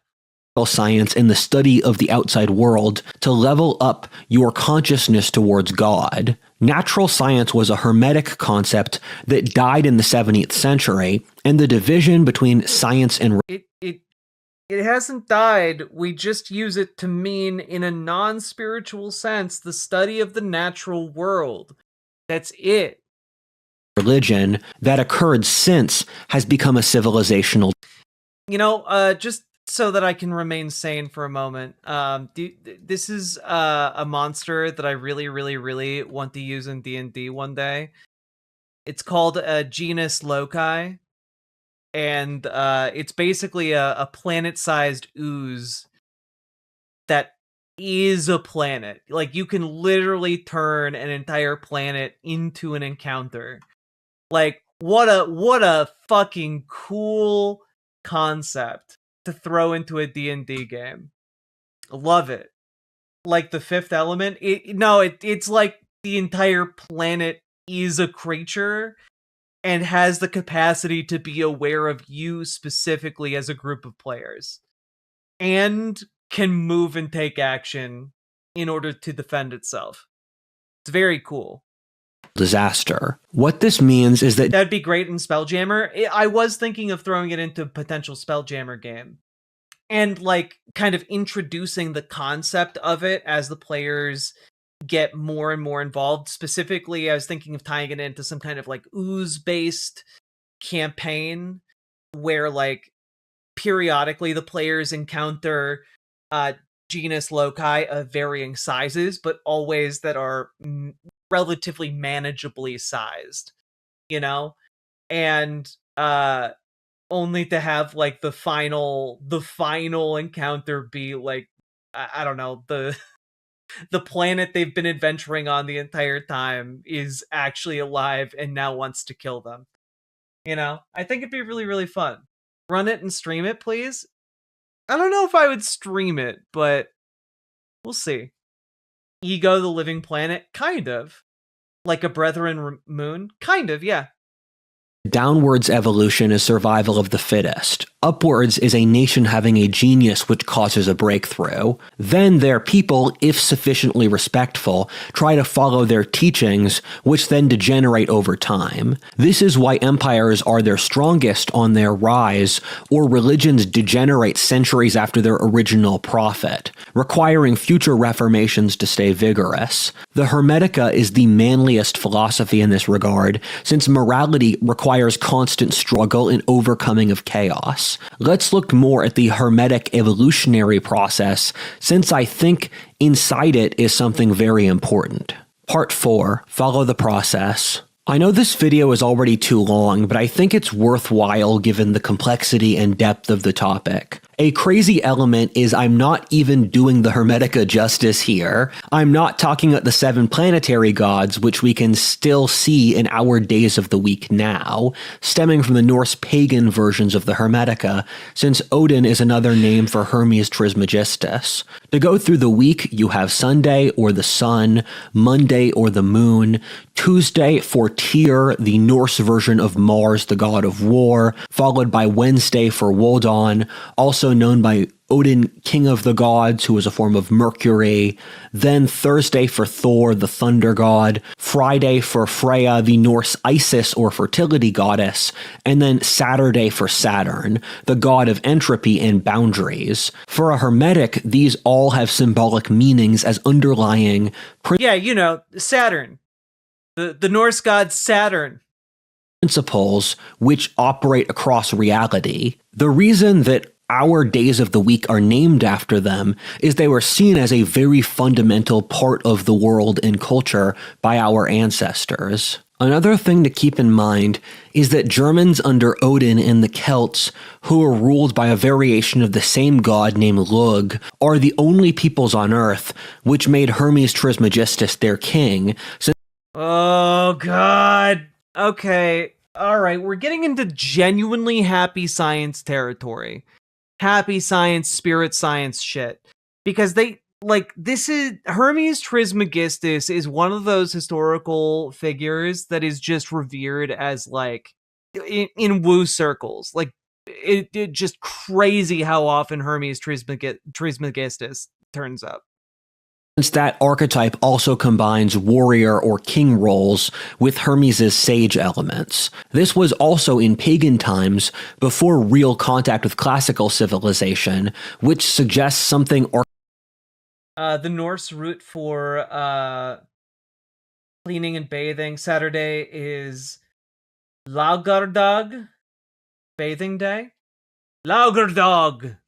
Archetypal to the Hermetica behind this in human nature. Is it any wonder as well that the peoples who made their chief god, the one of consciousness and evolution, were the ones who launched the industrial or scientific revolutions? Keep in mind over the course of thousands of years, culture and genetics mix, as Harvard anthropology professor Joseph Heinrich yes, culture and genetics.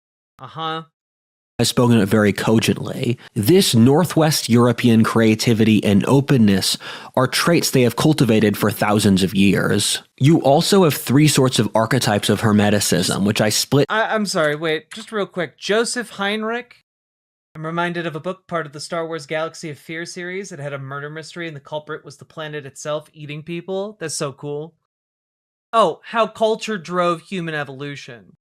So it's less that, like, cultures take on distinct evolutionary qualities, genetic qualities over time, and more so that, like, culture, i.e., our ability to socialize and work together, has driven human evolution. And, like, his work is kind of breaking down how that functions and, like, what effect that may have on the human mind. Northwest European creativity and openness are traits they have cultivated for thousands of years. You also have three sorts of archetypes of hermetic. Dude also just takes what he wants from books and just says shit. I mean, that is one of the big things, right? This is why part of what I talk about when I talk about this guy is his, like, esoteric Nazism. Like, he picks and chooses from basically everything he reads or, you know, experiences and says, all right, this sure. Yeah, no, this guy's writing about a lot of stuff, but, you know, I'm just going to take this one paragraph and take it out of context and say that it shows exactly what I believe. Hermeticism, which I split into Catholic, shamanic, and Gnostic. Catholic is the form of Hermeticism, which has totally integrated with Christianity, which has been dominant over Western history. This values modesty and love more than other sects. For these different... Yes, Rudyard is a race realist. Which is, again, why I was pointing out, like, he picks and chooses.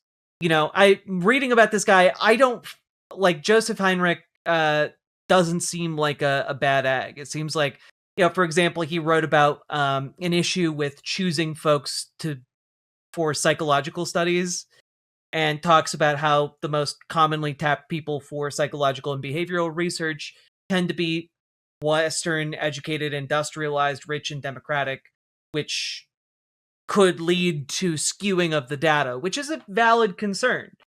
And, like, Rudyard seems like he's picked and chosen out of these books. And, like, all of them. Religious, scientific, whatever. And, like, tried to synthesize his own unique thing that doesn't really work. Categories. The second would be the shamanic, which is more so the kind of stuff Odin would do with facing overt chaos or savagery to use horror to grow, like how Odin nearly killed himself multiple times to attain wisdom. Finally, the Gnostic element that got pretty big at certain segments, and there's a confusion that Gnostic Hermetics wrote one of the most important Hermetic primary sources, the Corpus Hermeticum. For a frame of reference, and this is its own rabbit hole, Gnostics were a religion from the Middle East in the same era which penetrated other religions like the Christians, Jews, or classical civilization. Their deal is they flip the devil in the Old Testament God. The earth is bad, the serpent in the garden was the good guy who is trying to liberate us, and Jesus followed the serpent. You can see how there's an insidious element here. The way to spot the difference is that normal Hermetics don't dislike the physical body and see it as something to love, while Gnostic Hermetics see the physical body as disgusting. In the Hermetica, you have to maintain balance between mind, body, and soul. This is why in the Renaissance, probably the single historic event most colored by the Hermetica, the Renaissance man was a savant in many disciplines. That's since in the Hermetica, if you're too stuck in your head, you should lift more to create balance, and if your soul is degenerate, you should use your mind to try to become more holy. If you have an issue, find a balance for it. This is also why the nude was so common in Renaissance art, since the ability to strip something to a nude form showed things at their very core. The Hermetica... Yeah, that's... Did you know that when you show someone in the nude, you're showing them in their most vulnerable, intimate state? Did you know that it can sometimes represent a birth or rebirth for someone to be in the nude? Did you know that sometimes imagery can mean things? Radically prizes authenticity and rejects a life without it, since authenticity is a way to connect with God. In most cases, the Hermetica is not an anti-sex religion, which I think is necessary in a society where the birth rate is crashing to zero, but traditional religious authorities are unable to deal with that. At the same time, keep in mind the Hermetica balances sex or authenticity with responsibility. You should only have sex if you're mature enough for the consequences, and you should have as much power to be authentic as you can responsibly manage. In the Hermetica, it's a moral duty to try to pair up your sort of masculine or feminine energy with the best possible combination to make the best possible child. And so part of the sexual duality is seen as this divine process of evolution towards higher forms. Then you have... Yeah, but evolution doesn't guarantee higher form. Evolution is not a process where that happens. That's not what evolution does. Like, the concept of evolution doing, like, the caveman chart, where, like, it goes from, like, the small weak monkey to the strong monkey to the smart monkey to the human caveman monkey. Like, that is not a guarantee in evolution at all. Things can also become less complex, can also lose functionality, evolution works in all directions. It does not guarantee any single outcome, other than prioritizing the continuance of creatures that are good at surviving. The idea that evolution in a divine term would be in that more advanced, like, you're always improving, always progressing category, I don't think he understands what he's talking about at any turn. The four elements of earth, fire, wind, and air, alongside so much other stuff I'm not going to get into. You also have minerals, and there's an entire Hermetic theory of history that you can read with the good book, A Secret History of the World, and I leave my sources in the description here as always. However, the core theme which I think the Hermetica does really well is the evolutionary process, which was ported into modern science, and the West's institutions like democracy, capitalism, or science were created since upper-class Europeans in the early modern period were very familiar with the Hermetica. For example, for all of these institutions, you see two opposing forces, like masculine and feminine, competing. Through this process, one subjugates the other, takes their best elements, and then makes a child. This also relates... One subjugates the other, takes their best elements, and makes a child? Sounds like the women are the tops in this situation. Relates to Hegel, who we know was very influenced by the Hermetica, with the thesis, antithesis, and synthesis. For science, this is the iron law of empirical testing between two hypotheses. For democracy, the two-party system, and capitalism, it's the competition of the... But there are also democracies that don't have two-party systems, that have multi-party systems. In America, we've had multi-parties in the past. It's just that our method of voting lends itself to a first-past-the-post system, which tends to lend itself to two parties. Other countries that have other voting systems are able to have multiple parties. It doesn't always just boil down to two. Free market. As I like to say, follow the Tao to wealth and wisdom. A great irony is that we live in a world made by the Hermetica, in which before the Hermetica went out of fashion with the rise of modernity, institutions were already set up which followed these principles. The Hermetica teaches that when you set up these triangles, you will get an exponential result, like the sheer rapid growth of the modern world. The reason for this is that these hermetically derived testing methods is what catapulted Europe to global predominance. The transcendent is that which exists beyond the earlier stage of development, and modernity transcended the older order. The reason Europe conquered the world is because it established institutions based off structured competition, which allowed Europe to advance faster than other civilizations. Well, no, Europe advanced faster because it embraced mercantilism and then began to do colonialism, where it went around the world with guns and warships and killed people who said, hey, we don't want to be subjugated. And then they enslaved people and took advantage of their labor for like several hundred years. Like that directly benefited those nations to do. It's not because of their hierarchical civilizational status. It was the colonialism, stupid. In the Hermetica, you're always going to have problems in your life. Since Is this guy 2 sentences away from saying Hitler was great? He always is. that's just how the world tests you so you can keep growing, but at least you can choose whether you want to have interesting or uninteresting problems. A very serious concern is that these hermetic processes are in place without the religious wisdom which would allow us to spot them or their effects, which creates a enormously powerful, soulless Frankenstein which is taking over society. In fact, it already took it over. We need to integrate wisdom into science just to survive at this point.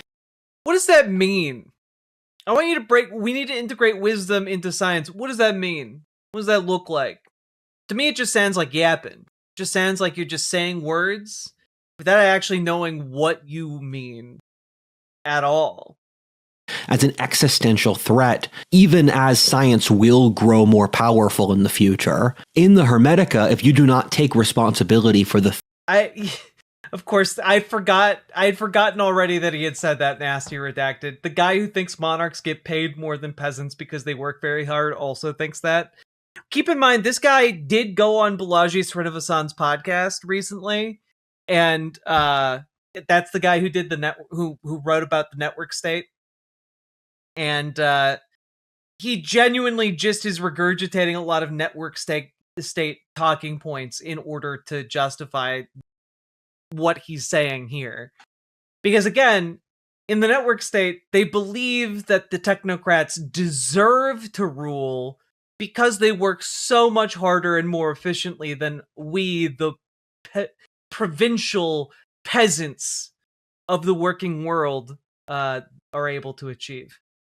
Things you bring into the world, the natural order will punish you for your arrogance and foolishness. Think of Victor Frankenstein himself, who was an alchemist, who was incapable of controlling his creation. This is Maxwell's CC, thank you for subscribing. why I think this is a valuable concept for the philosophy of science going forward with the godlike technology we have now, since it forces responsibility and wisdom while also offering space for struggle and growth or reward for courage and innovation. It's a philosophy of chaos and order. You can't put the genie back in the bottle with these modern technologies, but you can rise to the occasion to master it. At its core, the Hermetic worldview is that of accepting reality. It's your moral duty to find the unpleasant things you want to ignore or the shadow, and then grab it by its tongue. There's a sort of organic unity. What does that mean? Genuinely, what does that bit of word salad mean? I don't think it means anything. It's your duty to go out and grab the shadow's tongue. Okay, translate that to me. So it's your duty to go out into the world, find the parts of life that make you uncomfortable and grab its tongue. What does that mean? I need some examples. What does any of this mean? Genuinely. In the Hermetica, which forces you to see the big picture. In a lot of ways, it's more useful to see the Hermetica as an aid to your own imagination or thought process through using these symbols. But why is that useful? What does it help us see or teach us about the world? Why would someone want to do this? Where is the use value? Like, I've been sitting here for hours trying to figure out what is the use value to this, and I still don't know. I still don't feel like I have a good answer here. It makes your fart smell so much better. Well, that would be useful. For example, if I do be tootin'. You've already experienced true horror that just seems too wrong, the balance is that it will harden you exponentially more than you ever thought possible, allowing you to transcend to a wonderful life. If a situation doesn't feel right to you, intuitively, the Hermetica would encourage you to zoom out to find a way that it does reach balance. All things do have balance, you just need to know where to look. As an example, the orderly Germans can only exist well balanced with their warrior insanity. Snoop Dogg cannot exist with I'm sorry. There are two there are two wolves inside every Anglo. That's such a. I'm sorry. If you are in the year 2025 talking about Anglo-Saxons, or Anglo, no, you're fucking weird. You're fucking weird, and you're a Nazi. Jack, is he being racist? Yes.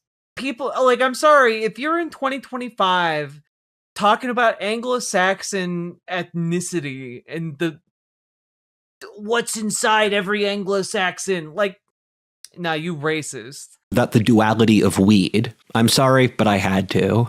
I have developed my own hermetic theory that a worldview is sort of a stage. Now, he said nothing about the Saxons. Oh, right. He might genuinely think that the Anglo-Saxons are a bastardization of the Anglos. My bad. He might have gone beyond Ben Franklin's level of racism. He might be racist against, you know, everyone who's not pure Anglo. The Anglo-Saxons are too swarthy for him. And that stage is a self-circulating system where you can look out upon it to sort of understand how your life is and you can walk around. What you do is you go to the back door, or the factual elements that don't make sense in your current paradigm, where for the theory Okay, you go around to the back door. And then what do you... then how do you position yourself? of evolution, it was developed because the fossils didn't make sense in the old idea that God made the earth 6,000 years ago. So you go to the back door, where the things that don't make sense in your worldview are... Okay, so you dinosaurs disprove that the world was made 6,000 years ago. So you go around to her back door again. And then you... yes, you do what now? Or what is the next step? the shadow, you climb up and down the hermetic double helix, and then you can pull the back door to gradually... Oh, okay, so I climb up and down the double helix, dodging fireballs the entire time, and then I can open the back door. Okay, all right. Shuttle up and down to change the stage itself. Okay, once I've opened the back door, I can shuttle up and down to change the stage. Okay, that makes a lot of sense. Okay, yeah. All right, you shuffle up and down the double helix, and then open the back door and shuttle in and out. Okay. And this is how worldviews alternate over the course of history. This would be an important time to talk about spiral dynamics, the system that Homath loves, and which I will make a video soon about, pulls enormously from Hermetic roots. The idea that you follow a... You're exactly, Jack. Your third eye is opening. Oh, God. The tiers of consciousness in the world today. You know, eventually Nintendo just went with Tears of the Kingdom. 7, 5. Wait, we're 7. Is that supposed to be like 7.5%? Why is it a colon? Okay, 7.5% of the population. The founding fathers, Hermes or Aristotle, are here. This is the ability to see how moral codes vary by context. This is a system capable of integrating religion, philosophy, science, and history, alternating by context. 6.15% of the population, the left, Nazis, and postmodernists, are here. This level believes that morality is relative with no real transcendent values. You can't judge someone for being morally superior. It devolves into degeneracy and tyranny easily. 5.15% of the pop, Enlightenment, rationalism, science, and Western philosophy. This involves belief that rationality is the correct value code for all things. The universe is rationally explicable, while we should aim towards material prosperity. 4.4% of the population, major world religions, Christianity plus axial age. This level believes that religion shows the objective truth laid out by the prophet, and it's our duty to follow the will of God. in secular societies, these people can apply this to secular codes. Okay, how are these tiers exactly? Like, how is this laid out? Because, like, I feel like one can believe in a number of these things at the same time. Does that just mean you're operating on multiple tiers of reality? Maybe so. Double helix, one of the most important Hermetic symbols, in order to transcend to a new tier. This guy has an intellectual rival named Homath. Oh god, I can't touch that right now. I really hope we're about to hit like a part 7 or something, because there it is. That's part 5. Is there a part 4 coming up? I think, okay, we can make it like seven more minutes. I believe in us. Tier of consciousness can only come from the Hermetica. If you're interested, check it out and try to guess what tier of consciousness you're on. Keep in mind, take the quiz.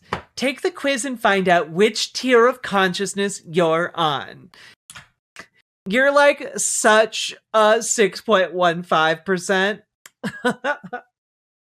people questioning spiral dynamics, but as an anthropologist, they 100% do exist. They are the symbols of the great Hermetic organization, Hermes wings. Hermes wings! Wow! Look at his wings! Sake Tanuki, thank you for the 2 tier 1 subs. What is this, a BuzzFeed video?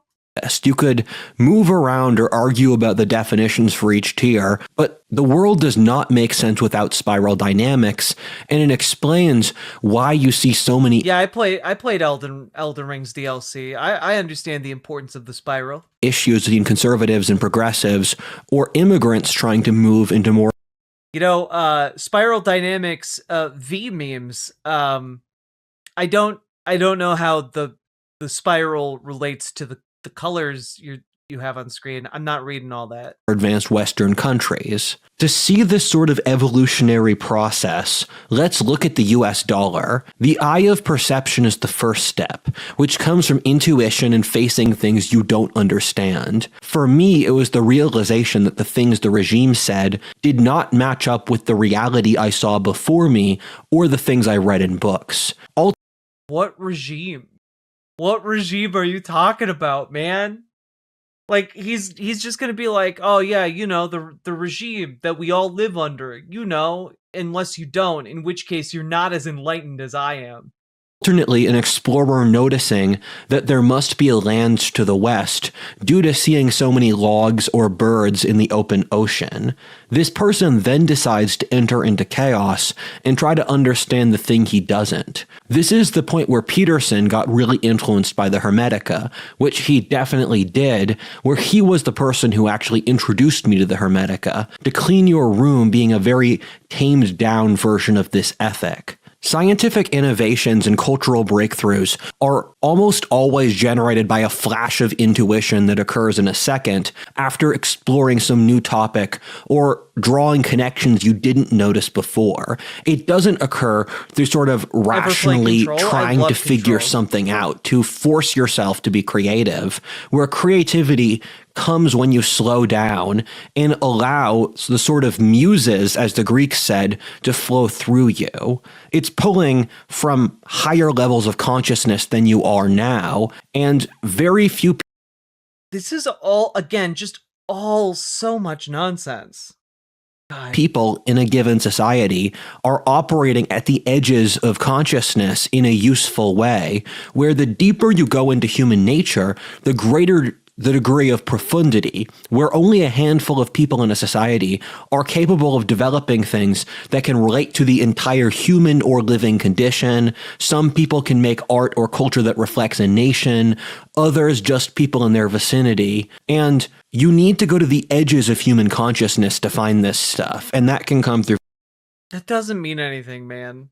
Physical suffering, through heightened spiritual states, through understanding philosophy, whatever. We all have our ways to reach the divine or the font of creativity. After this, you have downward— Sometimes it's doing mushrooms. momentum or the circle. This is the Jungian shadow, Raw or the milk, major baby. issues you have to fix to improve. People's shadows vary by context, and an incredibly important thing with the Hermetica is that it's very context-driven. Unlike modern ideologies, which try to impose a frame like race or class onto everything else, in the Hermetica, you have to figure out the context of a situation yourself and fix it. Your shadow is the thing you're... Those two maps were utterly wild. Dude just has like a map of the Nazi view of the world laying around. hiding from and you don't want to fix. For example, if you're scared of talking to girls or your country has a huge national debt. Jungian psychology is Being scared of talking to girls? Nationwide economic crisis? Same thing. dependent on grabbing your shadow, coming to comfort with your repressed side, mastering it, and then allowing that to transcend to grow. I have done this many times in my life, and I can personally attest that it really works. Of course, Jung was very heavily influenced by the Hermetica, with it probably being the biggest source for his psychological system. Upwards momentum is using spirituality or intellectual ideas to reach levels of development above what you have now. Think of historic visionaries, which can see centuries ahead of everyone else in their society. Similarly to how you need to balance chaos and order, or mind, body, and soul, you also have upwards and downwards spiritual momentum, which are tied together with the masculine and the feminine. This is why I say the Hermetica is an open source toolkit more than a straight up religion. You have to be smart or wise enough, or use the eye of perception to figure out which of these tools to toggle at any given time. Also, as you transcend and learn your own life, the quality of your toolkit and stats increase. Over time, your worldview in general should totally change. So to summarize the process, step 1, spot a pattern, then study the things you don't know, afterwards figure them out, then fix the problems, set up 2 opposing systems to check. Those aren't the steps you have listed there. You immediately got off of the steps you showed on screen. If you're right, and then watch the system work. Now, isn't that simple? This is what Peterson talks about when he says, slay the dragon of chaos, since you will be rewarded by how much chaos you conquer. This is why industrial tycoons are so rich, since they've single-handedly brought out economic revolutions that change the world. Everyone complains about how rich Steve Jobs is, but they don't think about how much Microsoft has added to the world's global GDP. The myths of the No one complains about how rich Steve Jobs is, because Steve Jobs died like 10 years ago, bud. He dead. Also, I just, these two things aren't remotely the same to compare. how much Microsoft has added to the world's global GDP. The myths Like, Steve Jobs was the Apple guy, not the Microsoft guy. Like, those ideas are not connected in any way. of the Dragon Slayer have profound hermetic symbolism, where these exist across cultures between Marduk slaying Tiamat in Mesopotamian mythology, Saint George and the Dragon in Christian Europe, Thor and Jormungandr in the Norse tradition, Apollo with Python in the Greek, Theseus with the Dragon of Colchis, among so many others. And the symbolism is that the masculine goes out into the world, conquers nature. No, there's not. This isn't the reflection of some archetype that exists. You arrive at these conclusions with some by overly broadly categorizing in these different stories. The stories are all different. This is one of the things I hate most about Carl Jung, which is that it's led, his work laid the groundwork for a lot of overly broad analysis of different historical myths and lessons. And these stories are all different. To generalize them in this way does each of these stories a disservice. And it bothers me. It bothers me a lot. Like, the unimyth theory, or like the idea that like all cultures secretly share the same fundamental like legends and myth making stories. They don't actually. Like they are different. You know, human societies share commonalities because we're all human. We all have basic human needs and basic human drives. But like our cultures are all very different. And like the contexts of these stories are all very different as well. And the meaning is dependent on context. And like, again, the overgeneralization bothers me a lot. Or Mother Nature, which is feminine in the Hermetica, with Mother Nature's greatest monster being the dragon, and then after he slays the dragon, he earns the ability to fuck the princess and pass on his lines. This means you go out into nature, kill the dragon, win, bring it back, reap the reward, and your genes survive. In the Hermetica, innovation occurs in small circles or by individuals informed by certain contexts, and then dependent on how applicable it is across human nature, you can vault it across the world through Rubedo. Freedom and individualism are core values of the Hermetica, given it's made by hermits, which is where the name is from, who want to be left alone. Freedom allows diversity and thus innovation. Try to find the deepest thing you can, for the further you go down, the further you may also go up. As above, so below. Oh, in the Hermetica, the also, As Above, So Below is a pretty fun horror flick. Just only slightly related. I enjoy it. prima materia is the first material thing that you start working with towards reaching the higher form. The prima materia for a human is a child, and for a land, it's... I'm sorry, what? The prima materia is the first material thing you start working with towards reaching the higher form. The prima materia for a human is a child? So you're molding the child to be a higher form? The geography. And Spengler was a very hardcore Hermetic, where his worldview only makes sense through the perspective of Hermeticism. And so what he was talking about is how the soul of civilizations stem from their prima materia or their geography, which they then had to work from. Part 5. Fun fact, Oswald Spengler was a Nazi. You know, he literally voted for Hitler. Is Spengler a Nazi? Yes, unironically. Now, he did wind up turning against the Nazis, but, you know, in kind of a, well, there were too many working class folks as part of the Nazi movement. That was one of his issues with it. Yeah. I don't know.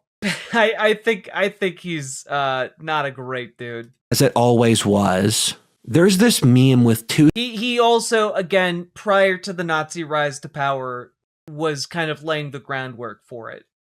Spacemen where one says blank thing is blank, and then the other spaceman with a gun behind him says, as it always was. I'm going to get that wrong, but it doesn't matter. I'm going to show you how this arcane philosophy... You write the videos. You could just not. There's this meme with two from Part 5. I'm sorry. We've gotten to the point at which I wanted to take a break, and if we keep going, I'm not going to sleep tonight, sadly. So I need to be done here. This man is fucking crazy. Like, I don't have a synthesis for you guys here, because I still don't fully understand why he thinks applying a lens built around alchemy is useful for understanding modernity as like a political lens through which to analyze what's happening. Like, I genuinely don't understand. We'll finish this tomorrow, but my God, the brain fry on this. It's his grift. No, the thing is, I think this is all 100% sincere. 100% sincere. Not a grift. But holy shit, we have to be done. If you got anything out of this so far, like, comment, and subscribe. Consider supporting the stream financially if you are able. You guys make the show possible. Couldn't do it without you fine folks. And I guess we'll just keep on going. But man, I'm that obliterated my mind. Riverboat Jack is coming to town. All the viewers gather round. Twitch and YouTube and swishy streams. All that content is bursting the seams. Politics, Bane, and plenty more. Your sense of fashion you'll adore. So grab your stuff and hop aboard. We're going straight to Jack's Discord.